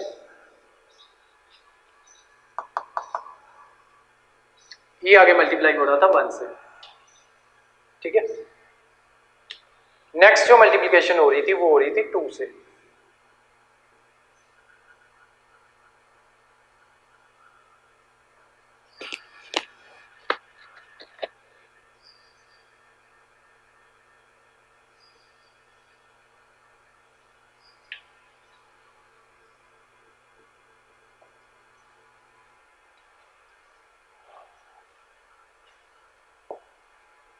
नहीं है यहाँ पे ना 60 है, 60 का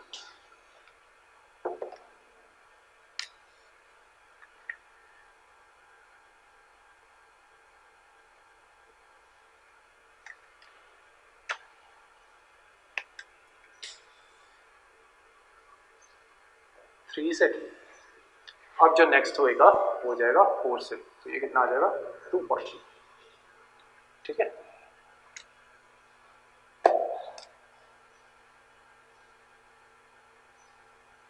ये तो हो गई एक टाइप। इसी तरीके का एक और करते हैं, ठीक है। ये हमारा गड़बड़ हो गया ना क्वेश्चन, इसी तरीके का एक और करते हैं। समझ आ गया ना वैसे आपको? मेन चीज़ है समझ आना चाहिए कि कोई सीरीज ऐसी भी हो सकती है जो 0.5 से शुरू हो जाए, ठीक है। मेन मकसद ये 3 चीज़ें समझाने का था। ये जो 3 यूनिट, ये 3 सीरीज आ रही थी ना, 1 2 3, मेन मकसद मेरा ये था समझाने का, ठीक है। कि पहले बड़ा नंबर था उससे कम हुआ, ठीक है। कम क्यों हुआ? क्योंकि हाफ से मल्टीप्लाई हो रहा है। दूसरा ऐसे भी देख लेना, जब दोनों हाफ हो ना और उसके बाद कॉमन हो, ठीक है। उसके बाद ये समझ लो कि यही सीरीज लग रही है 0.5, उसके बाद 1, उसके बाद जो नेक्स्ट होगा ना वो डिफाइन करेगा कि आगे कौन सी सीरीज लग रही है। अभी जो नेक्स्ट क्वेश्चन कराऊंगा ना उसमें ज़्यादा अच्छे तरीके से समझ आएगा। नेक्स्ट सीरीज लिखो। अब दोनों समझ में आ जाएंगे अब आपको। 48, 24, 24, 36, 72, नेक्स्ट फाइंड आउट कर देंगे, ठीक है। अब देखो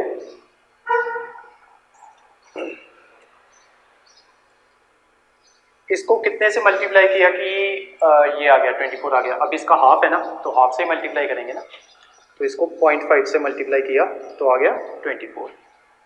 नेक्स्ट देखो इसको 1 से मल्टीप्लाई किया तो आ गया 24, 24 इंटू 1 20, 48 इंटू 0.5 या 48 इंटू 1/2 कितना 24। नेक्स्ट देखो 24 को 2 से मल्टीप्लाई करो तब क्या आता 48 आता, ठीक है, अगर 2 से मल्टीप्लाई करते तो यहाँ पे कितना आ रहा है हमारा 36, ठीक है, मतलब कुछ तो गड़बड़ है।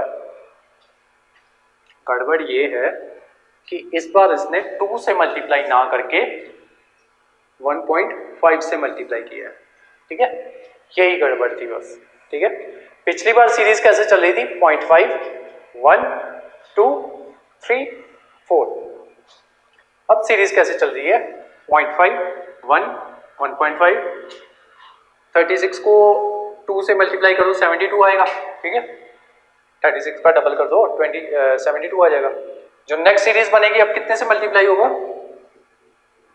2.5 से, ठीक है, तो जो आपका आंसर बनेगा वो बनेगा 180।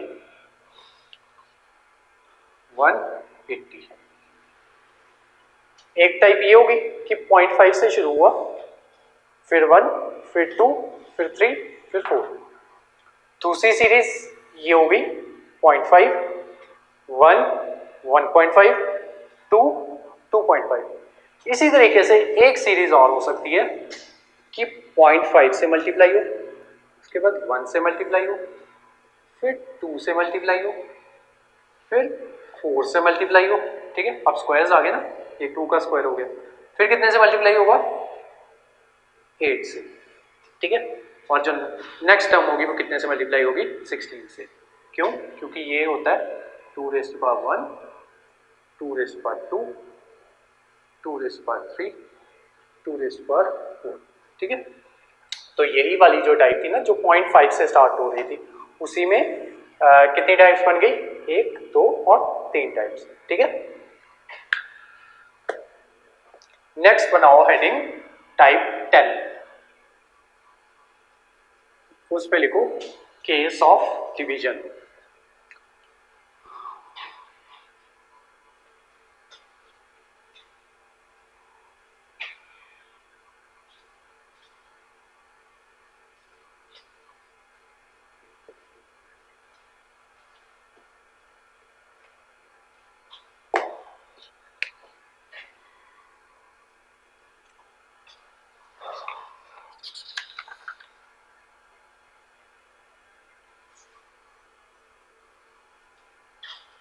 Case of division. सबसे पहला देखो 46080 3840 384 और ये है 48।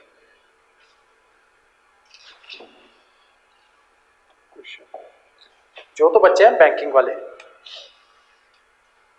उनके लिए तो ये कुछ भी नहीं होता, ठीक है, उनको लगता है कुछ भी नहीं है ये, ठीक है, उनकी क्योंकि प्रैक्टिस इतनी ज़्यादा हो गई होती है ना क्वांट्स की, तो उनके सामने तो ये कुछ भी नहीं होता।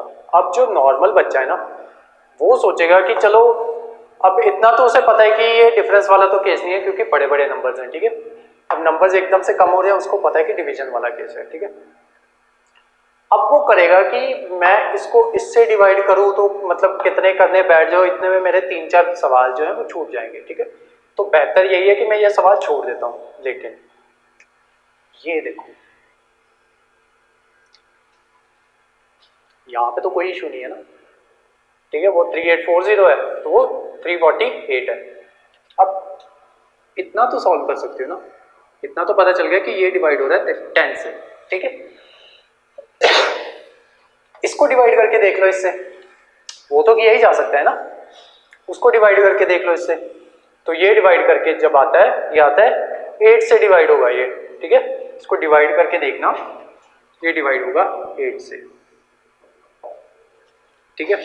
अब इतना समझ में आ गया कि ये 8 से हो रहा है, ठीक है, हमारा सम जो था ना वो यहीं से सॉल्व होना शुरू होना था, ठीक है, ये आपको पता होना चाहिए, ठीक है, इतनी समझ होनी चाहिए कि शुरू कैसे करना है, ठीक है, वो आज मैंने आपको सिखा दिया कि इस तरीके का नंबर ढूंढो, ठीक है, इसके बीच का रिलेशन ढूंढ लो, डिवीजन वाले केस में वो ढूंढ लिया 10 से डिवाइड हो रहा था, ठीक है। अब इसको डिवाइड करके देखा जा सकता है ना, तो ये हो गया 8, तो उसके अकॉर्डिंग देखें तो ये नेक्स्ट डिवीजन कितने की बनेगी, ये बनेगी 12 की, ठीक है। ये डिवाइड करके देख लेना, ये 12 से डिवाइड हो जाएगा। हमें क्या फाइंड आउट करना था, हमें ये टर्म फाइंड आउट करनी थी, ठीक है। तो ये बेसिकली ये किससे डिवाइड होना था, 6, ठीक है। तो 6 से जब डिवाइड होगा तो कितने 6 या 48 होता है, वो होता है 8 6 या 48। तो जो आपका आंसर था 8, ठीक है। ये होता है डिवीजन का केस। एक केस और करते हैं इसी में, ठीक है। ये डिवीजन हो रही थी दो के डिफरेंस के साथ, ठीक है। 6 फिर 8 फिर 10 फिर 12। एक डिवीजन का केस और करते हैं।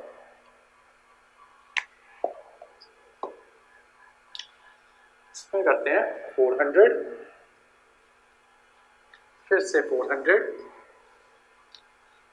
Then 200, then 50।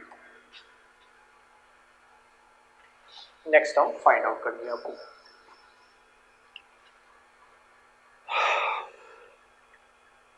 अब ये वही वाला सम आ गया ना, रिपीट हो रहा है ना, ठीक है। और सीरीज जो है कम होती जा रही है, मतलब केस किसका है, डिवीजन का। अगर नंबर्स बढ़ते जाते हैं तो केस किसका होता, मल्टीप्लिकेशन का। अब केस है डिवीजन का, तो इसको इससे डिवाइड किया, क्या आया, 1 से डिवाइड किया तो इतना आ गया।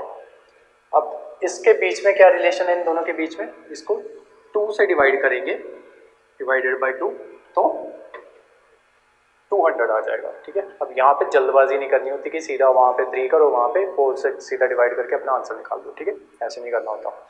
नेक्स्ट नंबर देखो, 200 से 50 कब हो रहा है, जब वो कितने से डिवाइड होगा, 4 से, ठीक है, डिवाइडेड बाय 4। अब सीरीज पता चल गई, 1 2 4, और नेक्स्ट क्या होगा नंबर,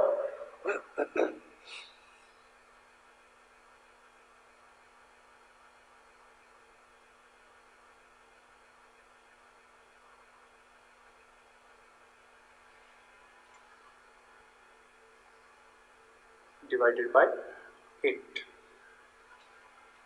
ठीक है। ये जो सीरीज थी ना, ये इस तरीके से चल रही थी, 2 raise to power 0, 2 raise to power 1, 2 raise to power 2, 2 raise to power 3, ठीक है।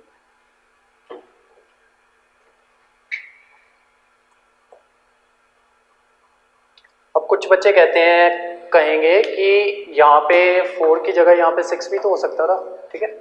वो 6 होने का रीज़न ये मैं बताता हूँ, 6 क्यों नहीं है यहाँ पे। ये कौन सा नंबर है, इवन, ये भी इवन, और 6 कह रहे हैं कि ठीक है 6 भी मतलब इवन हो जाता, लेकिन ये 1 कहाँ पे जाता फिर, ये तो ऑड है ना, ठीक है। इसलिए ये जो आपका ऑप्शन होगा ना, उसमें 6 के अकॉर्डिंग भी आंसर दिया होगा, ठीक है। आपको कंफ्यूज करने के लिए 6 के अकॉर्डिंग भी आंसर दिया होगा कि मतलब 6 से डिवाइड करो और उससे जो आंसर निकलता है, मतलब 6 से जो भी नंबर मल्टीप्लाई करो और उससे 50 बना देंगे, ठीक है। लेकिन वो तो आपने लॉजिक लगा लिया कि इवन वाला, ठीक है। लेकिन ये जो 1 से आपने इधर डिवाइड करवाया, ये आपकी सीरीज नहीं ना बन पाती फिर, ठीक है। तो असल में जो आपकी सीरीज थी वो ये थी, 2 raise to power 0, 2 raise to power 1, 2 raise to power 2, आगे 2 रेज़ टू पावर 3, ठीक है। तो वो डिवाइड बाय 18 ही होना था, सॉरी 8 ही होना था, ठीक है। तो जो आपका जो राइट आंसर आता है वो आता है 6.25। 6.25 को 8 से डिवाइड करोगे तो आएगा, 8 से सॉरी मल्टीप्लाई करोगे तो 50 आएगा, ठीक है।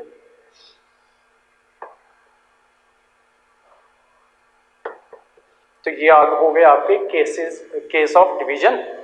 अब जो आपका जो आज का जो लास्ट टॉपिक है वो है case of prime in multiplication, type जो है 11th।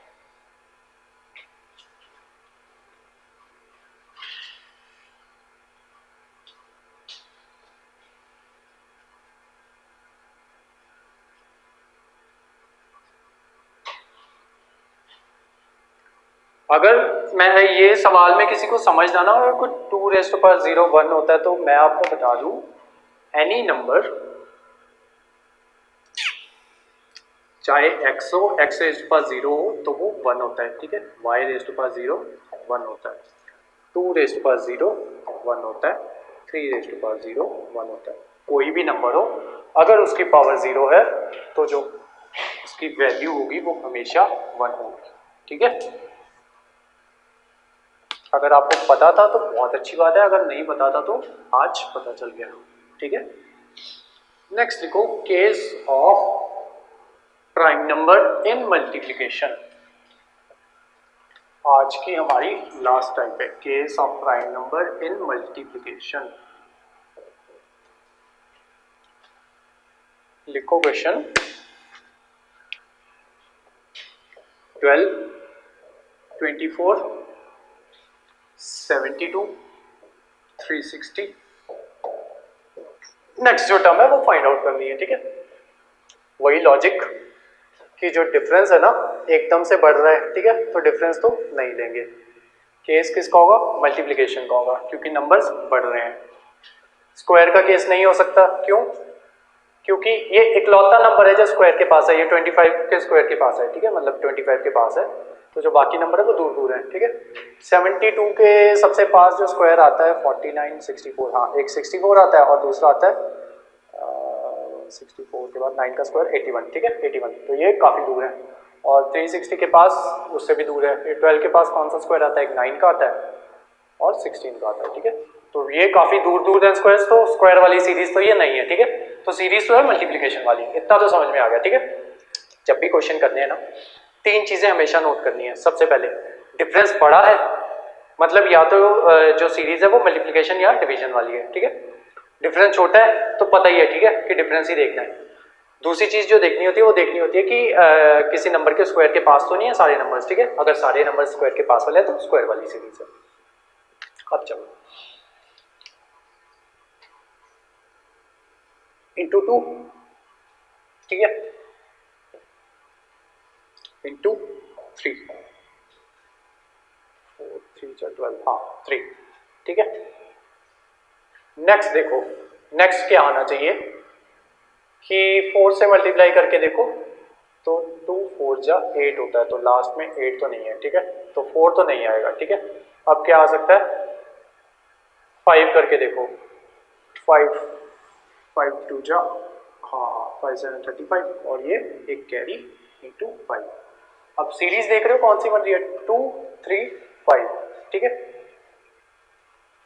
अब अगर मान लेते हैं कि कुछ बच्चे क्या गलती करेंगे, यहाँ पे ना 5 के बाद क्या करेंगे? 7 ले लेंगे। ठीक है, 7 उन्होंने ये सोच के ले लिया कि सीरीज चल रही है ऑड वाली। ठीक है, 3 5 और 7, लेकिन यहाँ पे इवन नंबर था। ठीक है, और उन्होंने आपको कंफ्यूज करने के लिए 7 से मल्टीप्लाई करके जो भी बनता होगा वो ऑप्शंस में दिया होगा। ठीक है, बच्चा क्या करेगा? वहाँ पे 7 लगाएगा, 360 को 7 से मल्टीप्लाई करेगा और ऑप्शन में देख के टिक मार के आ जाएगा। उसको लगेगा ठीक है मेरे 4 मार्क्स बन गए। ठीक है, जब आंसर की आएगी तब बेचारे को शॉक लगेगा। अब देखो सीरीज के चल रही है 2 3 और 5। ये 2 3 और 5 देखो कहाँ पे कॉमन है। ठीक है, ये कौन से नंबर्स हैं? ये प्राइम नंबर्स हैं, याद है करवाए थे प्राइम नंबर्स। ठीक है, कौन कौन से होते हैं? 2 3 5 7, आगे 11, आगे 13, आगे 17 19 23 29 31, आगे 37। ठीक है, आगे देखते रहना 41। ठीक है, 50 तक याद कर लेना इनको। 41 के बाद आएगा 43। ठीक है, मे भी मेरे से बीच में कहीं ना कहीं कुछ ना कुछ जल्दी में मिस भी हो गए हो। ठीक है, तो वो भी चेक कर लेना। ठीक है, चलो ये होते हैं आपके प्राइम नंबर्स जो किसी भी नंबर में नहीं आते। ये चेक कर लो किसी भी नंबर में आते हैं, सिर्फ 2 नंबर्स में आएंगे, एक तो 1 के टेबल में आएंगे, दूसरे अपने खुद के टेबल में आएंगे। ठीक है, अब आ जाओ इधर, 5 से मल्टीप्लाई किया तो कौन सी सीरीज बन रही थी? ये प्राइम नंबर की सीरीज बन रही थी। ठीक है, तो जो नेक्स्ट मल्टीप्लिकेशन होगी वो होगी 7 से। ठीक है, तो 7 से मल्टीप्लाई करके कितना आएगा? 2520। ठीक है, तो ये थी आपकी केसेस ऑफ प्राइम नंबर। अब देखते हैं कि जो आज तक जो हमने कवर किया है ना अभी तक, वो क्या क्या है। ठीक है, मतलब किस तरीके से सम सॉल्व करना होता है। कोई भी तरीके का सम आ जाए ना तो क्या करना होता है, सीरीज का कोई भी सम आ जाए तो आपको करना क्या है वो बताता हूँ। वैसे तो मैं ये क्वेश्चन करवाने से पहले मैं आपको बता ही चुका हूँ। ठीक है, एक बार फिर से सुन लो और जो अभी तक हमने कवर किया है वो भी देख लेते हैं आज।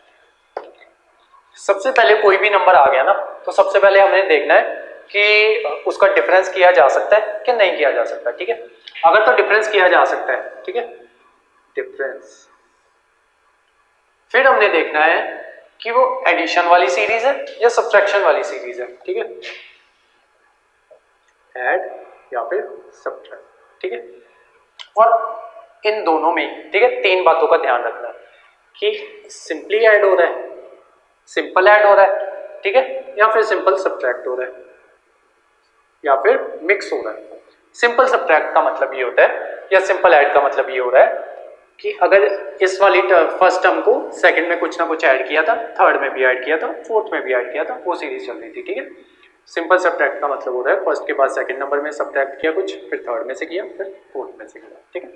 मिक्स का मतलब ये होता है कि एक बार ऐड किया, एक बार सब्ट्रैक्ट किया था ना हमने ऐसा, फिर थर्ड बार ऐड किया, फिर फोर्थ बार सब्ट्रैक्ट किया, और ऐसे हमारी सीरीज चलती रही थी, ठीक है। एक तो तीन चीजें तो ये हो गई। उसके बाद मेन जो आपका जो सम जहां से निकलना शुरू होगा ना, वो दो बातों पे निकलेगा। सबसे पहला सम, सबसे पहला डिफरेंस है कि नहीं है, अगर तो है, ठीक है, फिर ये देखना होता है इसमें तीनों में तीन चीजें नोट करनी है। सबसे पहले कहीं केस स्क्वायर का तो नहीं है, या फिर कहीं केस क्यूब का तो नहीं है, या फिर केस प्राइम नंबर का तो नहीं है, ठीक है। सीरीज आई, सबसे पहले ये देखो कि डिफरेंस निकाला जा सकता है कि नहीं निकाला जा सकता। अगर तो निकाला जा सकता है, ठीक है, फिर ये देखो कि एडिशन की सीरीज है, सब्ट्रैक्शन की सीरीज है। उससे पहले ये देख लो कि ये तीनों स्क्वायर या क्यूब के पास तो नहीं आ रही, ठीक है।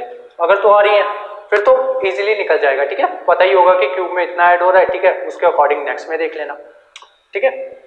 पर उसके लिए मेन चीज यही है ना कि आपको स्क्वायर्स और क्यूब्स का पता होना चाहिए, ठीक है। तो जो स्क्वायर्स है वो 20 तक याद कर लेना, जो क्यूब्स है वैसे तो बोला जाता है कि स्क्वायर्स जो है 25 तक याद करो, ठीक है, और जो क्यूब्स है उनको 15 तक याद करो, लेकिन 15 तक पूछते नहीं है, 10 तक याद हो सफिशिएंट होती है, ठीक है। ये तो हो गया डिफरेंस का केस, ठीक है। अब दूसरा क्वेश्चन देखा, आपको पहले ही पता चल गया, अच्छा ये तो डिफरेंस का केस ही नहीं है, ठीक है। उसके बाद क्या करना है, फिर वो केस किसका होगा, या तो होगा डिवाइड का या होगा मल्टीप्लाई का, ठीक है। उसमें देखो कि सबसे पहले तो मल्टीप्लिकेशन में कौन सी हो रही है, ये 1 इंटू, फिर 2 इंटू, फिर 3 इंटू, फिर 4 इंटू, ठीक है। एक मल्टीप्लिकेशन का केस तो बन सकता है ये वाला, ठीक है।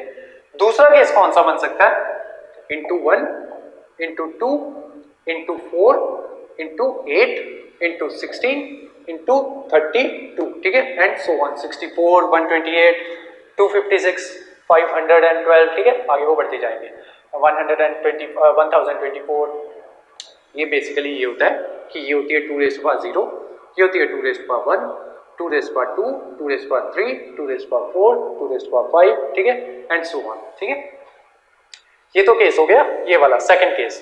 थर्ड केस जो मैंने बताया था सबसे डिफिकल्ट होता है, ठीक है, 0.5, फिर आगे इंटू 1 इंटू 2 इंटू 3।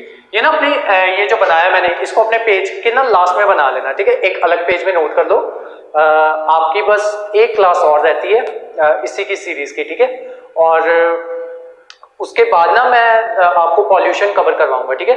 और जब पॉल्यूशन कवर हो जाएगा, जो हमारी नेक्स्ट क्लास होगी ना अल्फा न्यूमेरिक की, वो पॉल्यूशन कवर करने के बाद स्टार्ट करेंगे, ठीक है। क्योंकि मैंने आपका टेस्ट लेना है ना, संडे को देखेंगे, या तो अगर संडे तक हो जाता है पॉल्यूशन कवर, ठीक है, तो मतलब सैटरडे को पॉल्यूशन कवर हो जाता है तो संडे को टेस्ट रख लेंगे। अगर सैटरडे को नहीं होता ना, तो जो इसका टेस्ट होगा वो मंडे को रख लेंगे, और उसमें 50 क्वेश्चन जो होंगे आपको इसके आएंगे एनवायरनमेंट के। और ये जो नंबर सीरीज है इसको मैं देख लूंगा कि 50 क्वेश्चन डालने हैं या 100 क्वेश्चन डालने हैं, ठीक है, तो उसके अकॉर्डिंग देख लेंगे। अच्छा हाँ, जब ये हो जाता है ना, इसमें एक क्लास और रहती है, कल की क्लास रहती है, ठीक है, तो उसके बाद हम ये अपना नंबर सीरीज कंप्लीट करके उसके बाद अल्फा न्यूमेरिक सीरीज शुरू करेंगे, ठीक है। तो जैसे ये खत्म होता है ना, जो ये वाला पार्ट है इसको अपने बिल्कुल एंड में नोट कर लेना, ठीक है, ताकि आपको पता रहे, या पेज के सबसे स्टार्टिंग में नोट कर लेना जहां पे आप टॉपिक शुरू करोगे। आगे बढ़ते हैं ये। अच्छा, एक तो केस हो गया ये वाला। दूसरा केस कौन सा किया था, 0.5 into 1 into 1.2 into 1.3 1.5 into 2 into 2.5 into 3, ठीक है। एक केस ये हो गया, एक केस इसमें और बनता है। 0.5 into 1 into 2 into 4 into 8 into 60। ठीक है, ये हो गया। और इसी तरीके से हो जाता है आपका डिवाइड का। ठीक है, मल्टीप्लिकेशन का इसमें एक और केस होता है, वही वाला प्राइम वाला जो हमने किया, ये बच गया था। Into 2 into 3 into 5 into 7 into 11 into 13 into 17। ठीक है, एंड सो ऑन। इतनी लंबी तो जाती भी नहीं है, ज्यादा से 5 तक जाती है ज्यादा से ज्यादा। ठीक है, तो जब भी क्वेश्चन देखना है ना, तो सबसे पहले देखो कि डिफरेंस है, डिफरेंस अगर कम है, ठीक है, फिर तो इसके अकॉर्डिंग चलो। ठीक है, अगर डिफरेंस ज्यादा है, वो आपको देख के क्वेश्चन आज वाले देख के आपको समझ आ गया होगा ना कि कितना कितना डिफरेंस बढ़ रहा था, तब आपको पता चल जाएगा कि वो डिवीजन या फिर मल्टीप्लिकेशन का केस है। अगर तो नंबर्स बढ़ रहे हैं, ठीक है, फिर तो है डिवीजन का केस।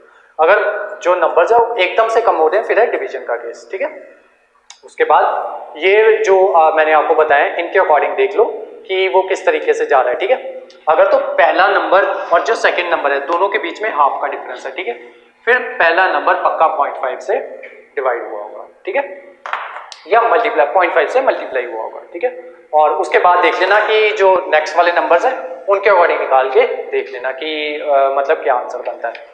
और जो इसका प्रैक्टिस वो है, प्रैक्टिस क्वेश्चन है, वो मैं ऑलरेडी पिछली क्लास में भेज चुका हूँ। ठीक है, तो मतलब आपने जब वो पिछली क्लास लगा के जो सॉल्व किए होंगे तो आपसे सारे सॉल्व नहीं होंगे, क्योंकि उसमें इसका भी कॉन्सेप्ट था। मैंने सारे जो प्रैक्टिस क्वेश्चंस थे, आई थिंक ऑलमोस्ट 50 या 48 क्वेश्चंस थे, वो मैंने आपके सारे आपको भेज दिए थे अलॉन्ग विद देयर एक्सप्लेनेशंस। ठीक है, तो आज की जो हमारी क्लास थी वो यहीं तक थी। और इसके अलावा मैंने आपको ये बताना था कि जो हमारे इंस्टीट्यूट की ना बुकलेट हम लॉन्च कर रहे हैं, बुकलेट नहीं सॉरी, ये जून के करंट अफेयर्स का जो एडिशन है ना, वो हम सारा कंपाइल करके ना जून के एंड में, मतलब जून जुलाई फर्स्ट या सेकंड जुलाई को हम जो हमारा इसका जो इशू होगा 20 का, जून 2022 का, ठीक है, तो वो हम लॉन्च कर देंगे। उसमें जितने भी करंट अफेयर्स हैं, ठीक है, वो आपके उसमें प्रॉपर्ली कंपाइल्ड होंगे। उसके अलावा हम ना उसकी कलर कोडिंग कर देंगे कि मतलब कलर कोड्स रख देंगे, जैसे मैंने कलर कोड रखा है, रेड रखा है मैंने साइंस एंड टेक का। ठीक है, तो जो उसमें जितने भी आपको ना आपकी, ताकि आपको आसानी हो जाए, तो जितने भी रेड कलर की जितनी भी हेडिंग्स होंगी ना, वो समझ जाना कि वो साइंस एंड टेक का टॉपिक है। और उसके अलावा दूसरी कलर कोडिंग्स भी दे दिए मैंने, जैसे मैंने पर्पल कलर रखा है उसके लिए इंटरनेशनल इंपॉर्टेंस की जो न्यूज़ है उसके लिए पर्पल कलर रखा है, और जो नेवी ब्लू कलर रखा है मैंने उसके लिए नेशनल इंपॉर्टेंस के लिए। और सोशियोलॉजी का बीच में एक इशू है जो हमने सोलोगैमी वाला किया था, उसका कलर है येलो। ठीक है, वो मैं हेडिंग जब बनाएंगे ना उसका इंडेक्स पेज पे, वो कलर कोडिंग हम वहाँ पे शो करवा देंगे कि ये वाला कलर बेसिकली इसको रिप्रेजेंट करता है। उसके अलावा हमने आपकी हेल्प के लिए ना हमने एक चीज़ और की है, हमने जो जैसे मान लो कोई टॉपिक है ना, मान लो सोलोगैमी टॉपिक है, ठीक है, ये आपका पेज है,